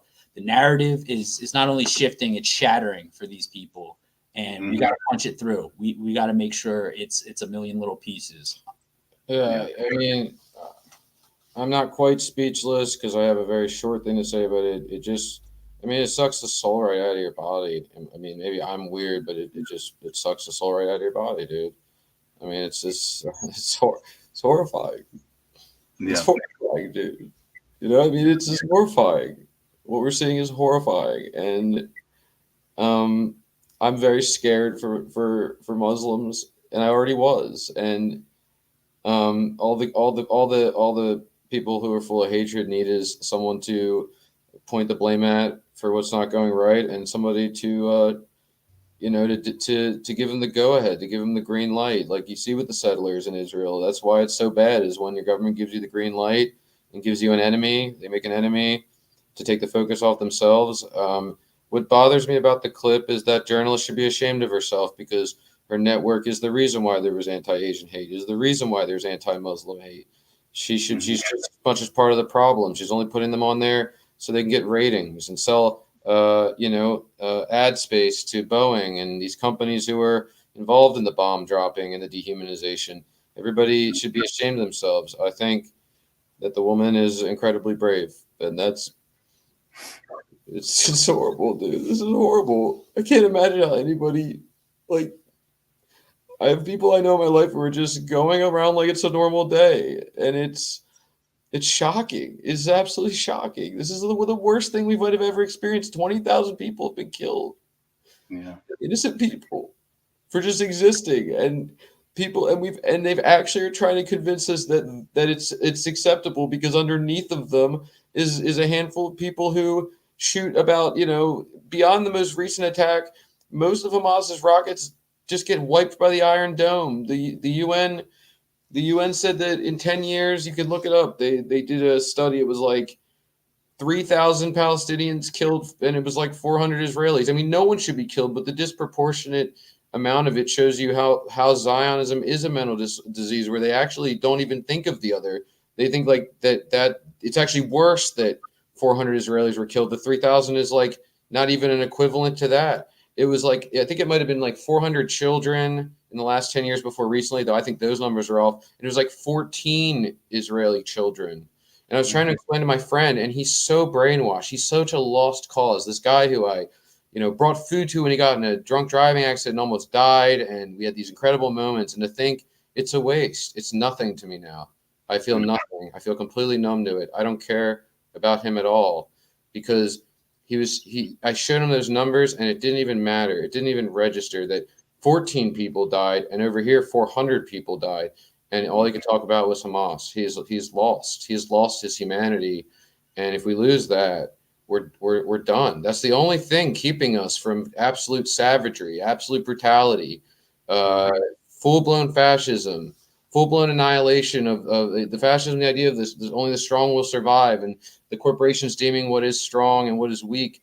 The only thing keeping us from that kind of thing is humanity. And when you start to see people who are normal friends of yours, and the people who you thought, we need you on our side as numbers in this game against these dark forces, when you start to see those people like a zombie movie flip, and they look at numbers like 400 against 14, and it doesn't even register.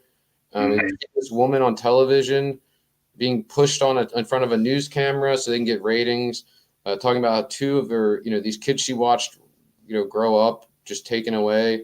I mean, I feel bad coming on your show and crying, because I don't want anyone to think I'm in any way trying to take anything on me or any attention. The crying is involuntary. It is. I am just so shocked how little people care. People have less empathy than I even thought. And Right Brain has a pretty depressing view of what humanity's become, and it has even shocked me. I mean, I've seen people, you know, when we did Death to America, seeing all these people in Nashville getting behind Rome was like, wow, like there's still people out there. But I'm curious how much of that crowd is even giving the talking points that genocide's okay. I think I'm surprised by how many people. It's been a real letdown. I would say about 10.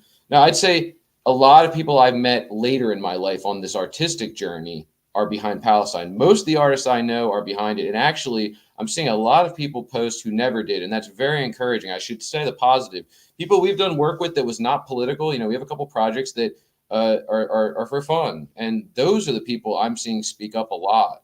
People I never, ever seen post anything in their life. And I think that's very powerful because people like me posting politics to someone who's not political, they'll say political. This is not political. I'm saying they'll say, oh, it's politics. It's Kevin.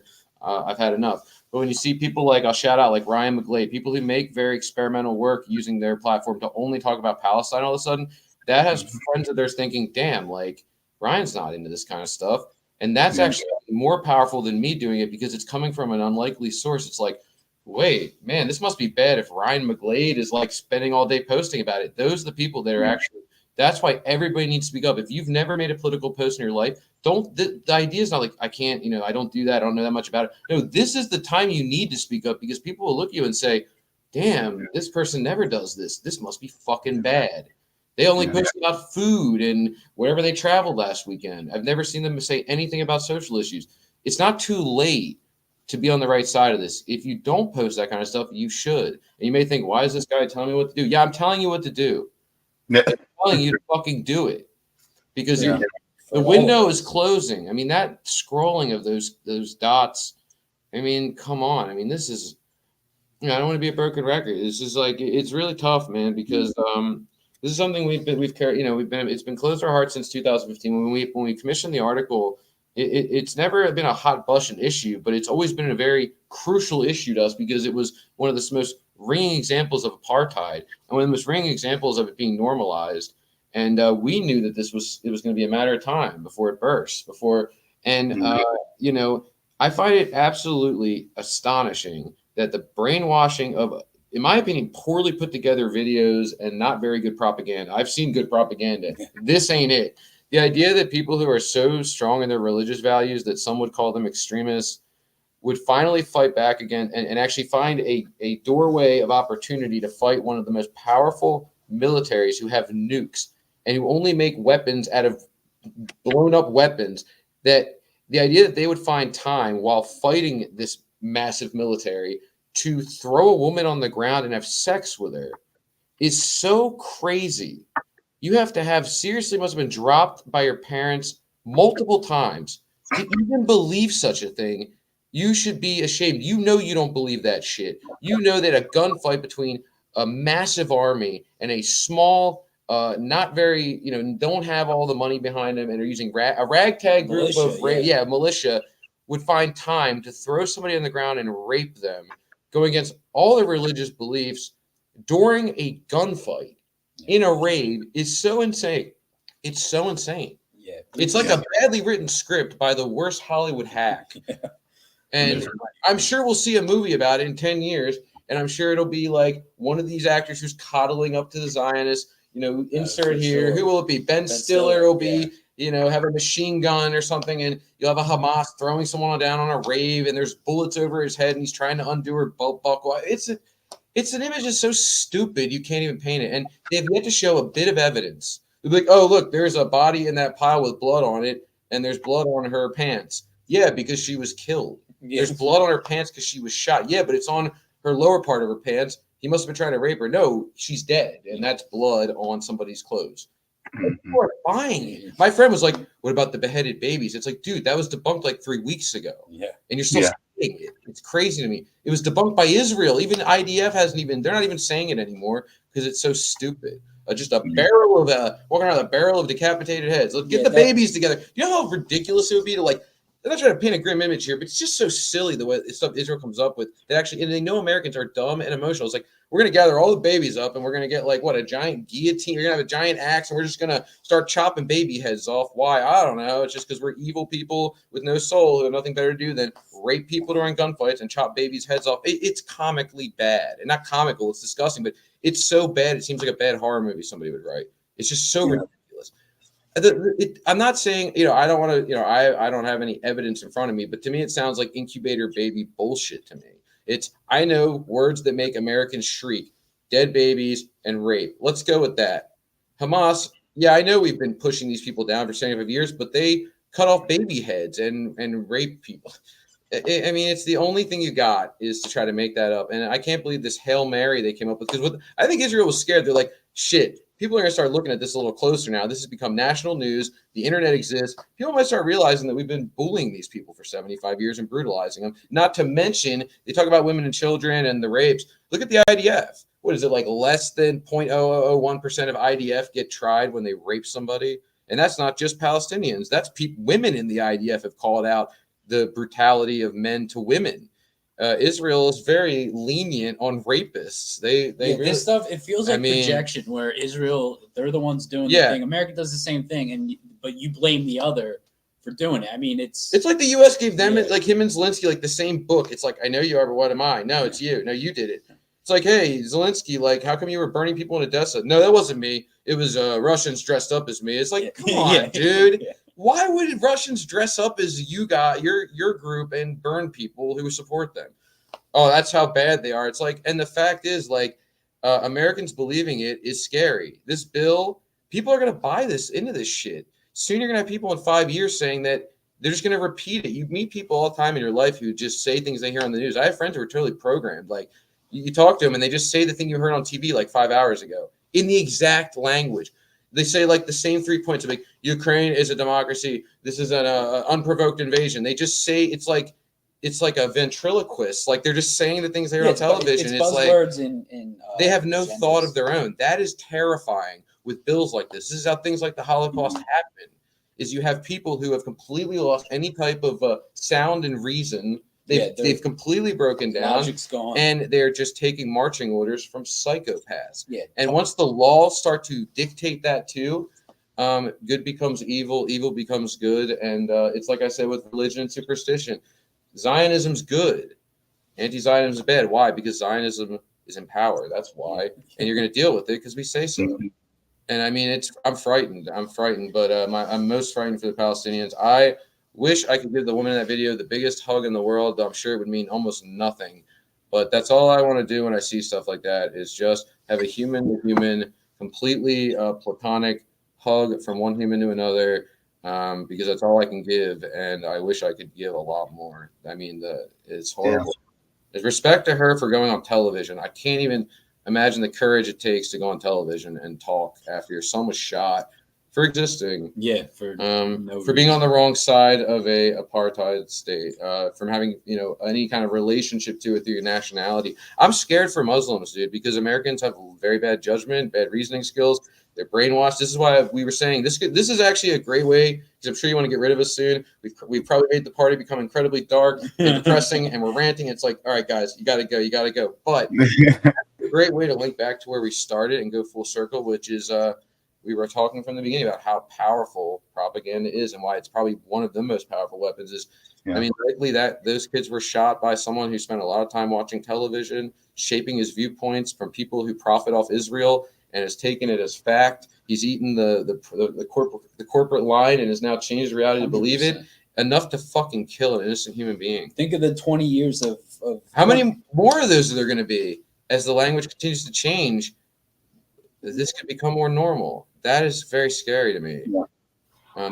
Actually, I wanted to finish the actual piece of the interview because there's a little bit more that I wanted to share. She continues actually, and she makes some very solid points against the narrative that's been shown against Palestinians as well. I call them nerds. I hope he doesn't mind, but like they're just normal kids. They went to a Quaker affiliated school. He continued his education at a Quaker institution here in the United States. He is friends with everybody. Nobody that meets Kenan doesn't love him, and he didn't deserve this. None of the three deserve this. Nobody deserves this. And it makes it, I think, to me, it's quite obvious that if they weren't speaking Arabic, if they weren't wearing the kufiya that Kenan's wearing, which has become associated with Palestine because it's part of our traditional garb, but somehow it's become associated with terrorism only, then, and when that's repeated and repeated and repeated in movies and in press, and worst of all, from government leadership, then people who are already clearly filled with hate and have access to guns are going to find it incredibly easy to target somebody that looks like Kenan and his friends and that speaks like Kenan's and his friends. Well, just finally, yeah. Sorry, if I could, Whoopi, just finally to say that we're hearing stuff about the perpetrator's mental health. Look, I'm an American. I've seen this before. I watch the press, even though I don't live here. I'm tired, and we're all tired of hearing the humanizing aspect of perpetrators of gun violence when they don't look like us and when they're not minorities, talking right away about mental health. That's sad for people who actually have like serious mental health issues. Let's not give this man an excuse. Right. Listen, thank you for. We don't need to hear what Whoopi says. Yeah. Wow. No, She's a propagandist too, but Wow. yeah. So your thoughts? She kind of chops it up and boils it down in a 2-minute clip. I mean, I think every American should fucking watch that. I mean, yeah. It's amazing how someone who's dealing with such immense trauma and what that does to people could be functioning probably at her highest she's ever been mentally. I mean, she really broke it all down in 2 minutes and didn't waste probably one word, which is, I mean, when you're in shock, you waste a lot of words. You mumble, you stutter, you're lost. I've seen people go to funerals and they can't even coherently make a sentence. And she just wrapped up exactly what the problem is. Like, if somebody here does it, they're a terrorist. If he does it, oh, we better check his mental health. We better, it's a good metaphor of what America is. Yeah, I mean, my heart goes out to her. I can't. I'm not that surprised it happened, but it doesn't make it any less shocking. I would say that.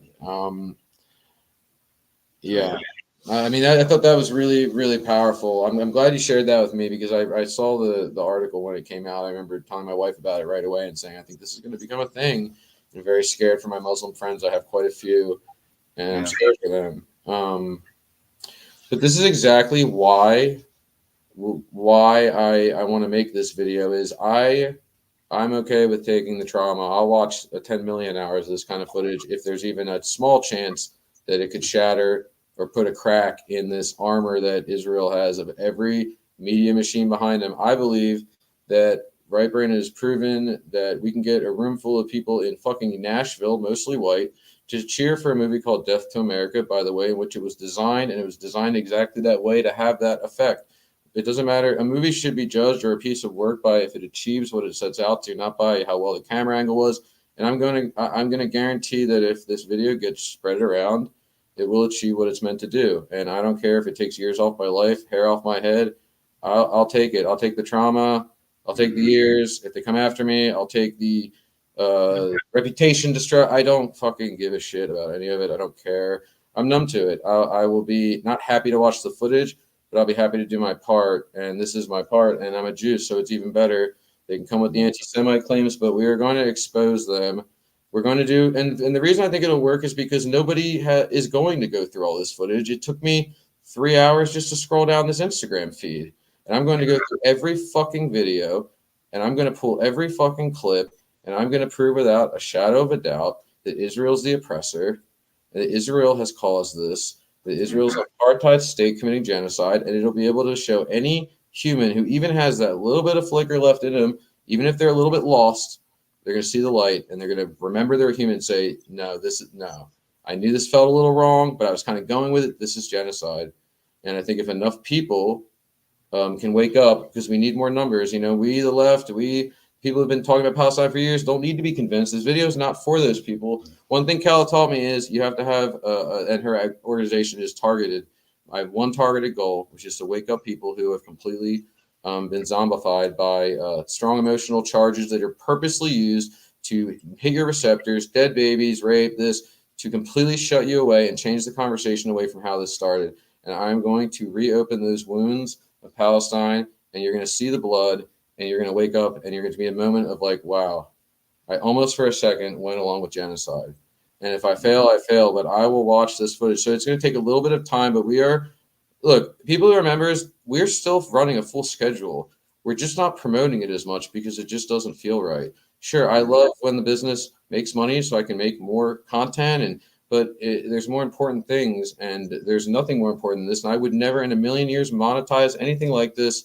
I don't care if you go to the website after or you don't. There's one goal with this video. It has nothing to do with Right Brain TV. Don't even think about Right Brain TV. This is about trying to shatter the Israeli propaganda machine. I believe I am the marksman who can point the weapon of cinema at them and beat them and be better at it. We make better propaganda than you guys, and the best part is it's actually true, and it's well made. And I guarantee that it's going to cast exactly what's really happening, right? I mean, it's no, like I mean, this like you're fucked, Israel. You're fucked. AIPAC's fucked, and the Canary Mission's fucked, and Lee Fern, all you fucking weasels are going to be exposed as cowards because when the tide turns, that the video does get spread and people start to wake up, and not just me, there's other people doing it too. As people start to collectively wake up, it's like the lights are going to come on at the party, and everybody's going to realize what side you're on, and then the fog's going to have been lifted, and we're all going to see you for exactly what you are. You're a genocidal, psychotic fucking maniac. If I ever see Lee Fern in LA, because I do go there sometimes, I'm going to smack the shit out of you, dude. I don't give a fuck. I get arrested for it. I'm going to smack the shit out of you. You got to be careful with, YouTube. So that's a joke. Obviously, look at me. I'm a nerdy Jewish Italian filmmaker. Of course, I'd never do something like that, but somebody should. And I mean, that's. I think that one thing I do want to say though is because it's relevant. And I'm only going to say it because it's relevant to Palestine. There is two things I want to bring up. One is we right now we are doing a sale and we are donating 25% to Anira. So they're trusted. They've been they're on the list of trusted organizations in Palestine. They do send medical equipment and IVs and things like that. They've been doing it before now. They've been doing it forever. And so we are donating 25% of any money that comes in to new memberships. Right now we're cutting a deal because people are broke, people are sad, people are hopefully giving to Palestine. Memberships are $25. That means we encourage account sharing. Get 5 friends to throw up $4 each, and you can all share the account for $4 each for a year. Watch everything. We're also doing late night blocks now. Every once in a while, as much as the genocide is on all of our minds, you will die if you don't find a moment for yourself. If it's a Friday night and you feel too depressed to go out, we will be doing the last Friday of every month. We have this new thing. It's completely free where we stay up all night watching movies, and you can watch them with us. We hook our VCR up to our server, and we live play movies from our collection, and it's themed. Last month, we stayed up. You can stay up with us if you're a night owl and you have trouble sleeping with all this. Stay up with us. We watched nothing but rock and roll movies from 11 p.m. till the sun came up. We didn't sleep. You don't sleep. We stay up together and we watch movies because it's hard to sleep. We had Pink Floyd. We had Roger Waters in 1991 at the Berlin Wall after the wall came down doing The Wall. We played that. We played a Sex Pistols movie. We played the Grateful Dead movie at 5 in the morning. Sense. If you're still awake, you're watching the Grateful Dead at 5, getting stoned. We played Stop Making Sense. This month, the last Friday of the month, come on the site. It's totally free at 11 p.m. There'll be signposts everywhere to get in at the theater. We're going to be watching biker movies all night long. We're talking about zombie bikers, talking about badass black bikers. There's this movie we're playing called Darktown Strutters. It was one of the first black biker movies. They're these badass female bikers, and the villain is Colonel Sanders, and he's trying to poison the minds of inner city communities. These women are amazing. They're badasses. They're riding around these crazy bikes. We're playing Hell's Angels movie. We're gonna be doing them every at the end of every week. And the other thing is we are opening a shop. We hate merch shops. We just never like them. We feel like they're very like buy our t-shirts. But one thing we fucking love is thrift stores. And now they're so overpriced. Now records are like $5 and they all suck. We're opening a thrift store on Right Brain TV for all you crate diggers out there. There's going to be records. There's going to be CDs. You never know what's going to pop up. We're going to pull out of our collection, which is amazing, of our library of books and records and movies and T-shirts and rock and roll shirts, all kinds of stuff that we have, these treasures that you find in the thrift store. And every week there's going to be new stuff just popping up. And guess what? It's going to be cheap. And shipping is going to be free. And here's the best part. We're going to be giving 25% of our possessions we sell away to Anera. So our shop is going to be giving 25% of all the money it brings in, it doesn't go to shipping, to a respected Palestinian organization. So we're essentially selling our possessions to try to get money to Palestine and also try to keep the site running, because we do need to have, we are one of the last, what do you call it? Lines of defense against the propaganda machine. We certainly have militias out there, and you have people like Rim doing incredible things. But when it comes to film, we are one of the last lines of defense. And I see a lot of streaming sites now playing Palestinian stuff. I think it's great that you're getting with the program. I think it's great that you're trying to get more viewers and subscribers. And I think it's great if anyone's playing Palestinian stuff. But it's important to play that stuff even when it's not a hot button issue. The second film we ever played was Lula Kayla Hijacker. We got a lot of weird looks. It's illegal in England, so our British supporters couldn't even watch it. But I'm telling you, anybody who's running any kind of try to just use that to keep Palestine in the conversation. We are going to be doing, if you saw the Cuba event we did last year, we raised $1,000 for Cuba, and we played a whole night of Cuban short films in 8 different cities with activists, and the Cuban embassy showed up. They were hanging out. They even gave us some gifts. It was dope as hell, and we watched great movies. This year, I kid you not, ask anybody, we had already planned to do Palestine. Yeah. We were doing a night of Palestinian short films, and this time we're not even keeping as much as we kept last time. We're going to give a lion's share of the money to Palestine because it doesn't feel right profiting. As long as we can keep the lights on, we're fine with it. We want to give as much money as we can, but we want to celebrate, not just give money, celebrate Palestinian art and keep them in the conversation beyond just the genocide. And from their perspective, importantly, Right. These films are on the ground. They are what the people in '67 were dealing with during the Nakba. Some of them you go back before that, and they're talking about 48 and how it was a different time before 48. You're going to get something of the whole history of Palestine through a handful of films. And the reason cinema is the best way to do it, in my opinion, why film we kind of gravitate, we have other art, and why watching Palestine film I think is the best, is film is like requires so many people to make. It's not painting, which I love. It's you need a musician, you need editors, you need a camera person, you need actors sometimes, you need so many different artists come together like an orchestra to create it and to share one singular vision. And you're going to be seeing it from the perspective of Palestinians. Film is a way to see into the eye of the people themselves. And we're going to tell the story of how Israel has used, we're going to do 2 things. One, how Israel has used Hollywood, the Zionists, against Palestine to make them the enemy, to make Arabs the enemy with their influence. And we can make a very strong case of it, but also celebrate the incredible work and music. And, there's some incredible films that aren't even about apartheid. Sometimes the films are just beautiful in their own right. And you get to see parts of Palestine through the eyes of Palestinians, and only film can really do that in that way. In a lot of ways, this is historical in that it's kind of a time machine. You do get to go back and you'll see pre-48 Palestine. I know we've taken over time, but when we do curation, we try to tell a story, not just play a bunch of movies in a row. And this is going to tell the story of Palestine and how it's sort of, it's about its struggle, about its attempts at freedom, and it's going to be a beautiful event. Anybody wants to host it, we are going to be looking for different cities to do it, and we want to take it on the road. It's like a simulcast. We'll be running it from here, 8 cities. At least that's what we Cuba sell was. tickets, and we're going to give money to Palestine. That's what we're going to do. It's that simple. We're going to share their cinema. End of February. Because we need to start bringing these groups, DPRK, Palestine, all these anti-imperialists, all these oppressed groups, all these stigmatized groups. We need to start bringing their art into the conversation because they haven't had their viewpoint said. We see the films from Korea, like Squid Games. We see the films from Israel, which we refuse to buy. We see that's their side of the story being told from their perspective. We don't get any DPRK films except on Right Brain TV or Cuba, and those stories need to be told. And that's what we're here to do. And I've taken enough of your time, but I'm amazed we made it this far on 30 hours no sleep. I'm on 35 hours no sleep. So thank you for bearing with me. Yeah. One of the things that I want to bring up to everybody's attention is that once that film is done, I want you to come back. However, one of the things that I'm going to do is that when you bring that film in its entirety, I would like to react to it in real time, but it's going to be Rockfin exclusive. I cannot play it on YouTube, unfortunately, because of how YouTube is. Yeah. Even Rumble will be kind of finicky.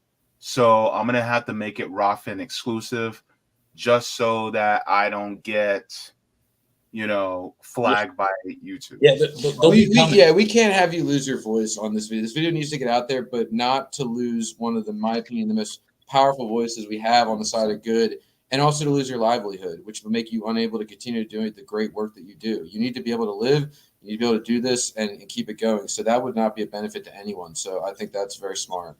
I don't want to see you lose your platform, JB. I mean that we need people like you. Like society needs people like you. Yeah. So for anybody that is wanting to come to my Rockfin channel, you guys can basically just look up Jaybefaunt on Rockfin, and I'll make sure to put the link to my Rockfin as well, so that you guys. So when it does come out, I'll probably make a video really quick about before we actually go live on Rockfin, so that you guys know, oh, JB's going to be going live on Rockfin with Kevin. We're going to be reacting to this film, so that everybody knows what you were talking about as far as this film, because I think this is extremely important that people see it for what it is, for what Zionism is, for what apartheid and illegal occupation is, because I think that's extremely important.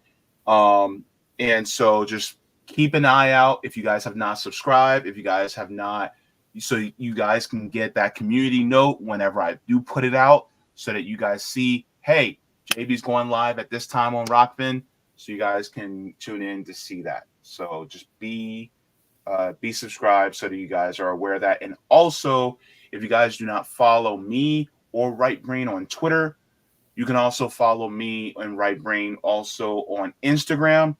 And you can also become a member on Right Brain Studios. It's all, their website's also linked in the description as well, because I think it's important to follow them and to get updates about what they're doing on the ground. Can I just say, JB, I love you, man. Like, I mean, I'm saying that as a human being. I really have genuine, unconditional love for you as a person. I am so glad I met you, and I was in a dark place, and it was less of an interview to me and more, it was just incredible to be sitting next to someone who I think is just a very good human being, and I feel less alone. Not that I'm a good human being, but the empathy, the care, it makes you feel less alone when you don't have a lot of people left who haven't written you off. So thank you for having me. Yeah, we love you, man. Thank you. Yeah, love you guys, man. Just keep up the good work. But Kevin, get your ass to sleep. I wish I could tell your ass to sleep. Look, you better get some chamomile tea. And I don't want to see you for a couple of days until you are wide awake, okay? Because this is why I say this. We live on the edge. Well, Yes. I'm actually going to be editing. This is why I say this, because you can't help people if you're dead. Mm-hmm. It's true. It's true. See what I mean? That's why it's so important. Thank you so much. So, thank you again, and love everybody in your audience who watches. I love you guys, and you may feel alone. You may be, your family or your friends have pushed you away. You're on the right. You're doing the right thing. You're not alone. There's people like us out there. Reach out to us anytime. Forget the streaming thing. If you feel completely alone and all your friends have written you off and your family's disowned you, send us a DM. I don't give a shit if I know you or don't. I don't care if you subscribe. Just send us a DM. Just know that there's people out there like you, dude, and it just bunker down and keep doing it. It's okay. It's okay to hurt sometimes. You'll be fine. Look what's happening over there. We are in this together. Okay. Definitely. Kevin and Mark from Right Brain Studios, please make sure to subscribe to their channel. They are amazing human beings. Love you guys. Take care. Thank you. All right.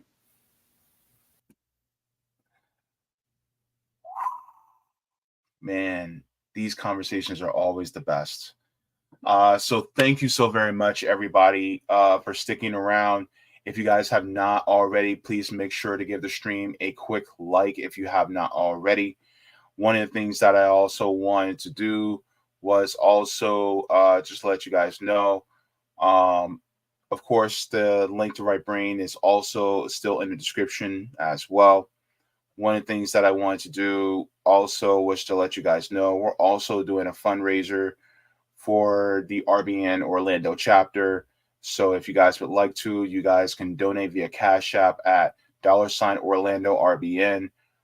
So we are raising money for that, and we're about a third of our way to our goal, which is we're trying to raise $3,000. So if you guys have not done that yet, then you guys can also contribute to that, and that's very much appreciated, because despite what's going on, there's also people who are suffering in this country that we also want to make sure that that people are taken care of, and we can do whatever we can for our communities here. So thank you so very much to everybody, for everything that you have done as far as contributing to the community as well. So thank you so very much for that. Just making sure that the link is also in the description so you guys can do that too. Now, also, before I get to the chat to talk to you guys, if you guys have not as well, then you guys can also subscribe to my Patreon if you guys would like to contribute to the channel.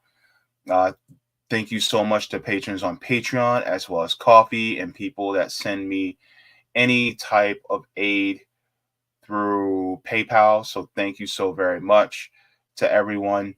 Yes, I am actually demonetized. So if you guys would like to, you guys can also donate through either Patreon or PayPal, what have you. So thank you so very much. Shout out to new patron that we have on Patreon. Thank you to John Kemper. Is that the John Kemper that I know that I also call Blue Marvel? If it is, thank you so very much for being a new patron on Patreon. And just so that you are aware of the tiers that we have on Patreon, I have a wide range so that you guys are aware of what you guys can do. I have JB members, which is the cheapest, is $1 a month. Then you have Solidarity.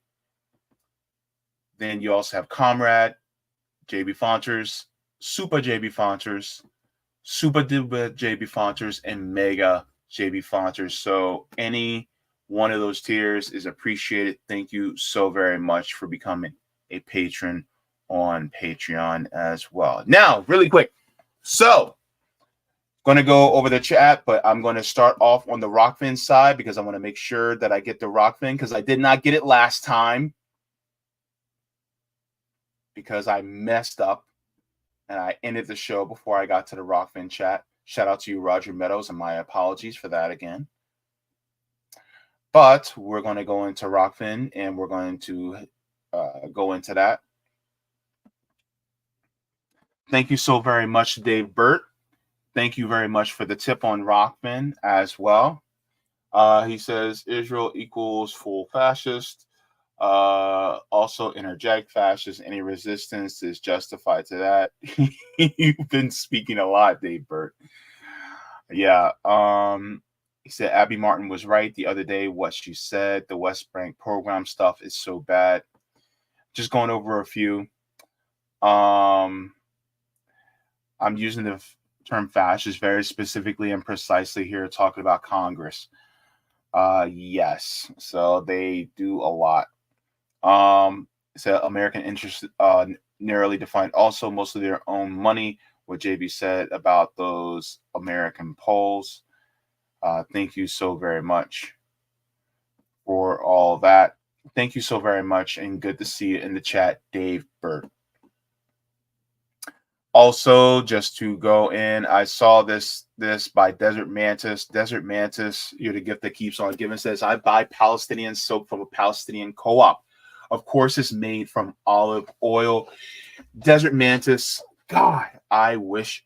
Look, can you put the link in the chat? But between the dot and the com, just add a space so that it'll actually show up in the chat so that people can see it. Because if you're not a moderator, then links won't show up in the chat. So put a space between dot and com and then just put the link from where you buy the Palestinian soap in the chat so that everybody sees it, so that some of us can also purchase that soap from Palestine.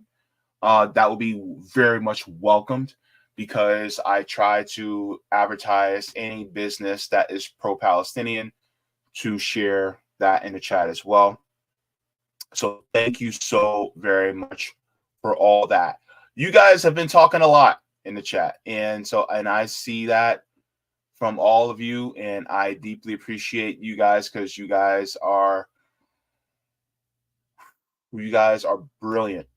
This is one of the reasons why I love the community this channel has curated so much, because you guys not only are a smart bunch, but a very compassionate bunch. And yes, I got all the way to the top. We have Miguel coming in saying peace, good to see you. Extra Boya is also in the chat saying live long and prosper. Thank you so very much. My hand is cramping. I hate when it does that, but that's dialysis life. Norman Kina, good to see you in the chat. I see you. Ruan coming in saying solidarity. Good to see you in here as well. Of course, John Kemper is here saying peace, love, and solidarity. Good to see my Blue Marvel, my dude in here. Game.film is also says, where my fam at? We right here at Game.film. Good to see you as well in this chat. Jacqueline coming in saying, hey, everybody. Mwah. Good to see you, Jacqueline. Also as well coming in. Brian Shea says, hi, everyone. Yes, my another Brian, because yes, my middle name is Brian too. Good to see you. One love, Brian. One love. Good to see you. Cobra Commander coming in saying, JB, we want JB. Good to see you, Cobra Commander, as well. You beautiful, beautiful human, you. Trey coming in saying, greetings, JB. Good to see you, Trey. Nice to have you in here as well. You, another beautiful, beautiful, beautiful human. By the way, no matter what anybody says, good to see you. Amanda Brinkley says, we need to be raising and educating generations of writers and content creators, movie makers, and video editors. Their work can be so empowering and tell honest stories. Amanda, mwah, mwah, mwah. Thank you so very much to you for your beautiful and well thought out comment. Christopher coming in saying, what's up to Cobra? Yes, give a what's up to Cobra. Say hello to Cobra, because Cobra is cool. All right, Terry Connolly, my Terry. Good to see you in the chat as well. Oh, dear God, I love all of you. You guys are beautiful people in this chat. I'm just looking for people who I didn't say hello to yet, because I want to make sure I spread the love as evenly as possible, because, God, I love y'all. CBC voter saying happy Tuesday at JB. CBC voter, you are a wonderful sight to see. You're always in here and accounted for. Thank you so very much to you for being in here as well. We're going ahead to V. I don't get to see you as often, but whenever you're here, it is good to see you. You're confirming what we were saying. Psychopaths for sure. Absolutely. All right. Heed. DDY says depressing, but all true. Good to see you. I don't think I've ever seen you in here before. Gamer for life, giving a hello. Good to see you, Gamer for life. I appreciate all y'all. James, a namesake up in the chat. Was Mao in there? Say that so. Please stay for a while, James. Says sounds like communism. Stay for a while, James. I like to see it. Jen McMahon says the actual power is the military industrial complex. I think it's hijacking to create new jobs. Jen, speaking truth. That's what I like to see. I like to see the people in here. Elizabeth coming in saying, right, that rave was so disgusting. Yeah, like how you gonna have a rave next to a concentration camp? That's psychopathic to me. Thank you so very much for saying that, Elizabeth. I agree. Thank you so very much.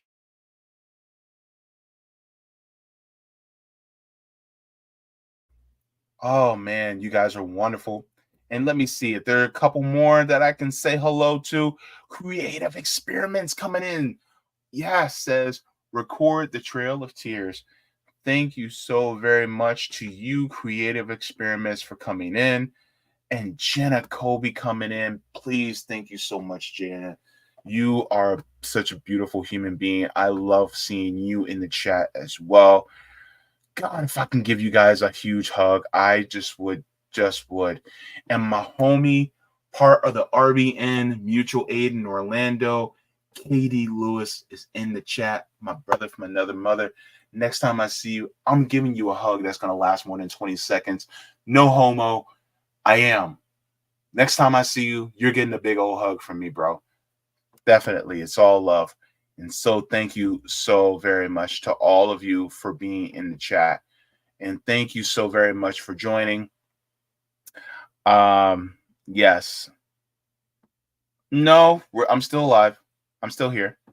So thank you so very much to all of you for being in. I have to get going. I got to eat.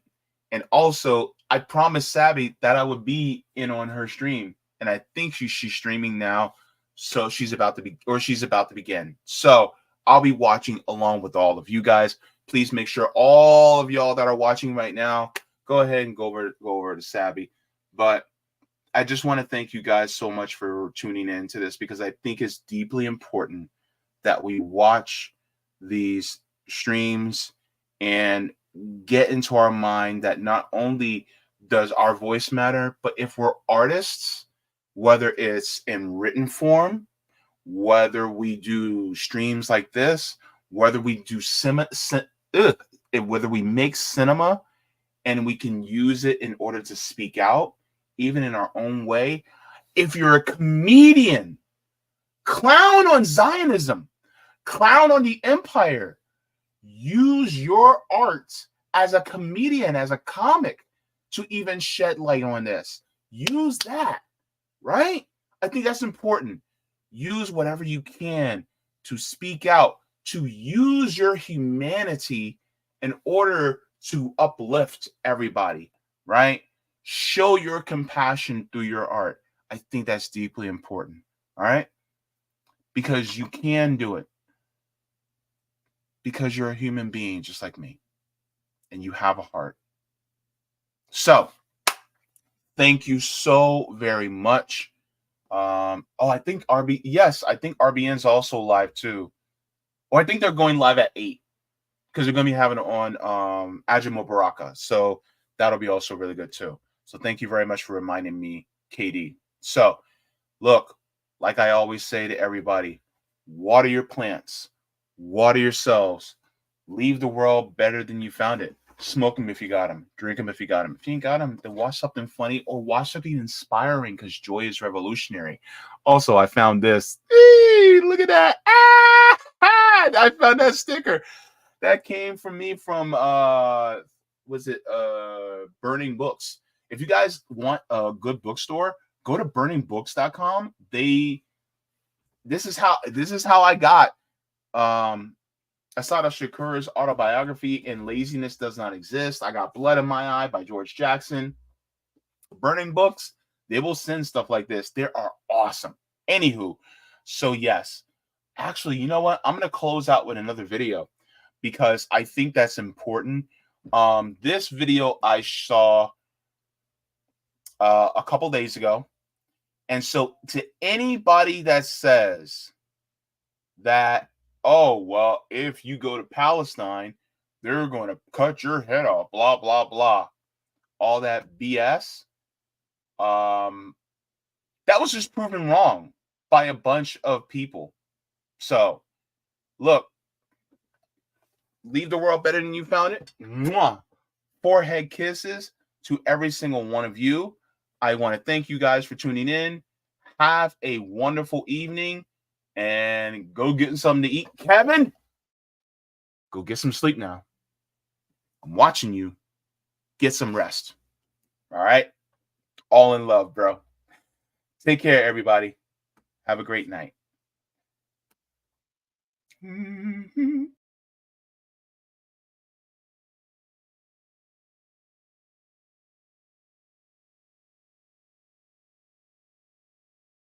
Supporting Palestinians if you're LGBTQ. Seriously, they'll murder you. Don't believe me? Go there. See how they treat you. Okay, then let's go. Mission: gather and label supplies, assemble a team, arrive and distribute aid to as many Palestinian families as possible while serving as openly LGBTQ. Here's how it went. But Rain, you're an outsider, so of course it was different for you. Well, that wasn't what y'all claimed. You said Palestinians have murdered me. But here, in case you aren't satisfied, our team was largely made up of local LGBTQ plus people and their allies, and they all survived. Oh, and if that's still not good enough because they were providing aid, we found Gaza and Palestinian LGBTQ people at this stop, this one, and many more. They all had grown up to adulthood while living within Gaza, Palestine. This rumor is a vicious bit of propaganda meant to dehumanize the victims of one of the deadliest months of bombardment to any territory on this planet in decades, and it's a lie. Now, do LGBTQ people in Gaza, Palestine still need liberation? Yes. Do they have their full rights? No. Is it safe for them to be super open? Most of the times, no. But their struggle isn't unique to Palestinian culture. It's a struggle shared by most LGBTQ people on the planet in different but very adjacent ways. I've experienced similar treatment in Ukraine, Poland, the USA, Colombia, Mexico, Turkey, and more. LGBTQ plus liberation is a lifetime fight, one we're not unfamiliar with, but let me be clear, regardless of the progress of that fight, this is never an excuse to turn our backs on the suffering and liberation of others. Gaza and Palestinian LGBTQ plus people and their allies will continue to push for their rights over time, but right now the priority is to push to have a life at all, a home at all, a land at all. Our focus should be on that call for humanitarian aid to every beating heart. You shouldn't be supporting Palestinians if you're LGBTQ. Seriously, they'll murder you. Don't believe me? Go there. See how they treat you. Okay, then let's go. Mission: gather and label supplies, assemble a team, arrive and distribute aid to as many Palestinian families as possible while serving as openly LGBTQ. Here's how it went. But Rain, you're an outsider, so of course it was different for you. Well, that wasn't what y'all claimed. You said Palestinians have murdered me. But here, in case you aren't satisfied, our team was largely made up of local LGBTQ plus people and their allies, and they all survived. Oh, and if that's still not good enough because they were providing aid, we found Gaza and Palestinian LGBT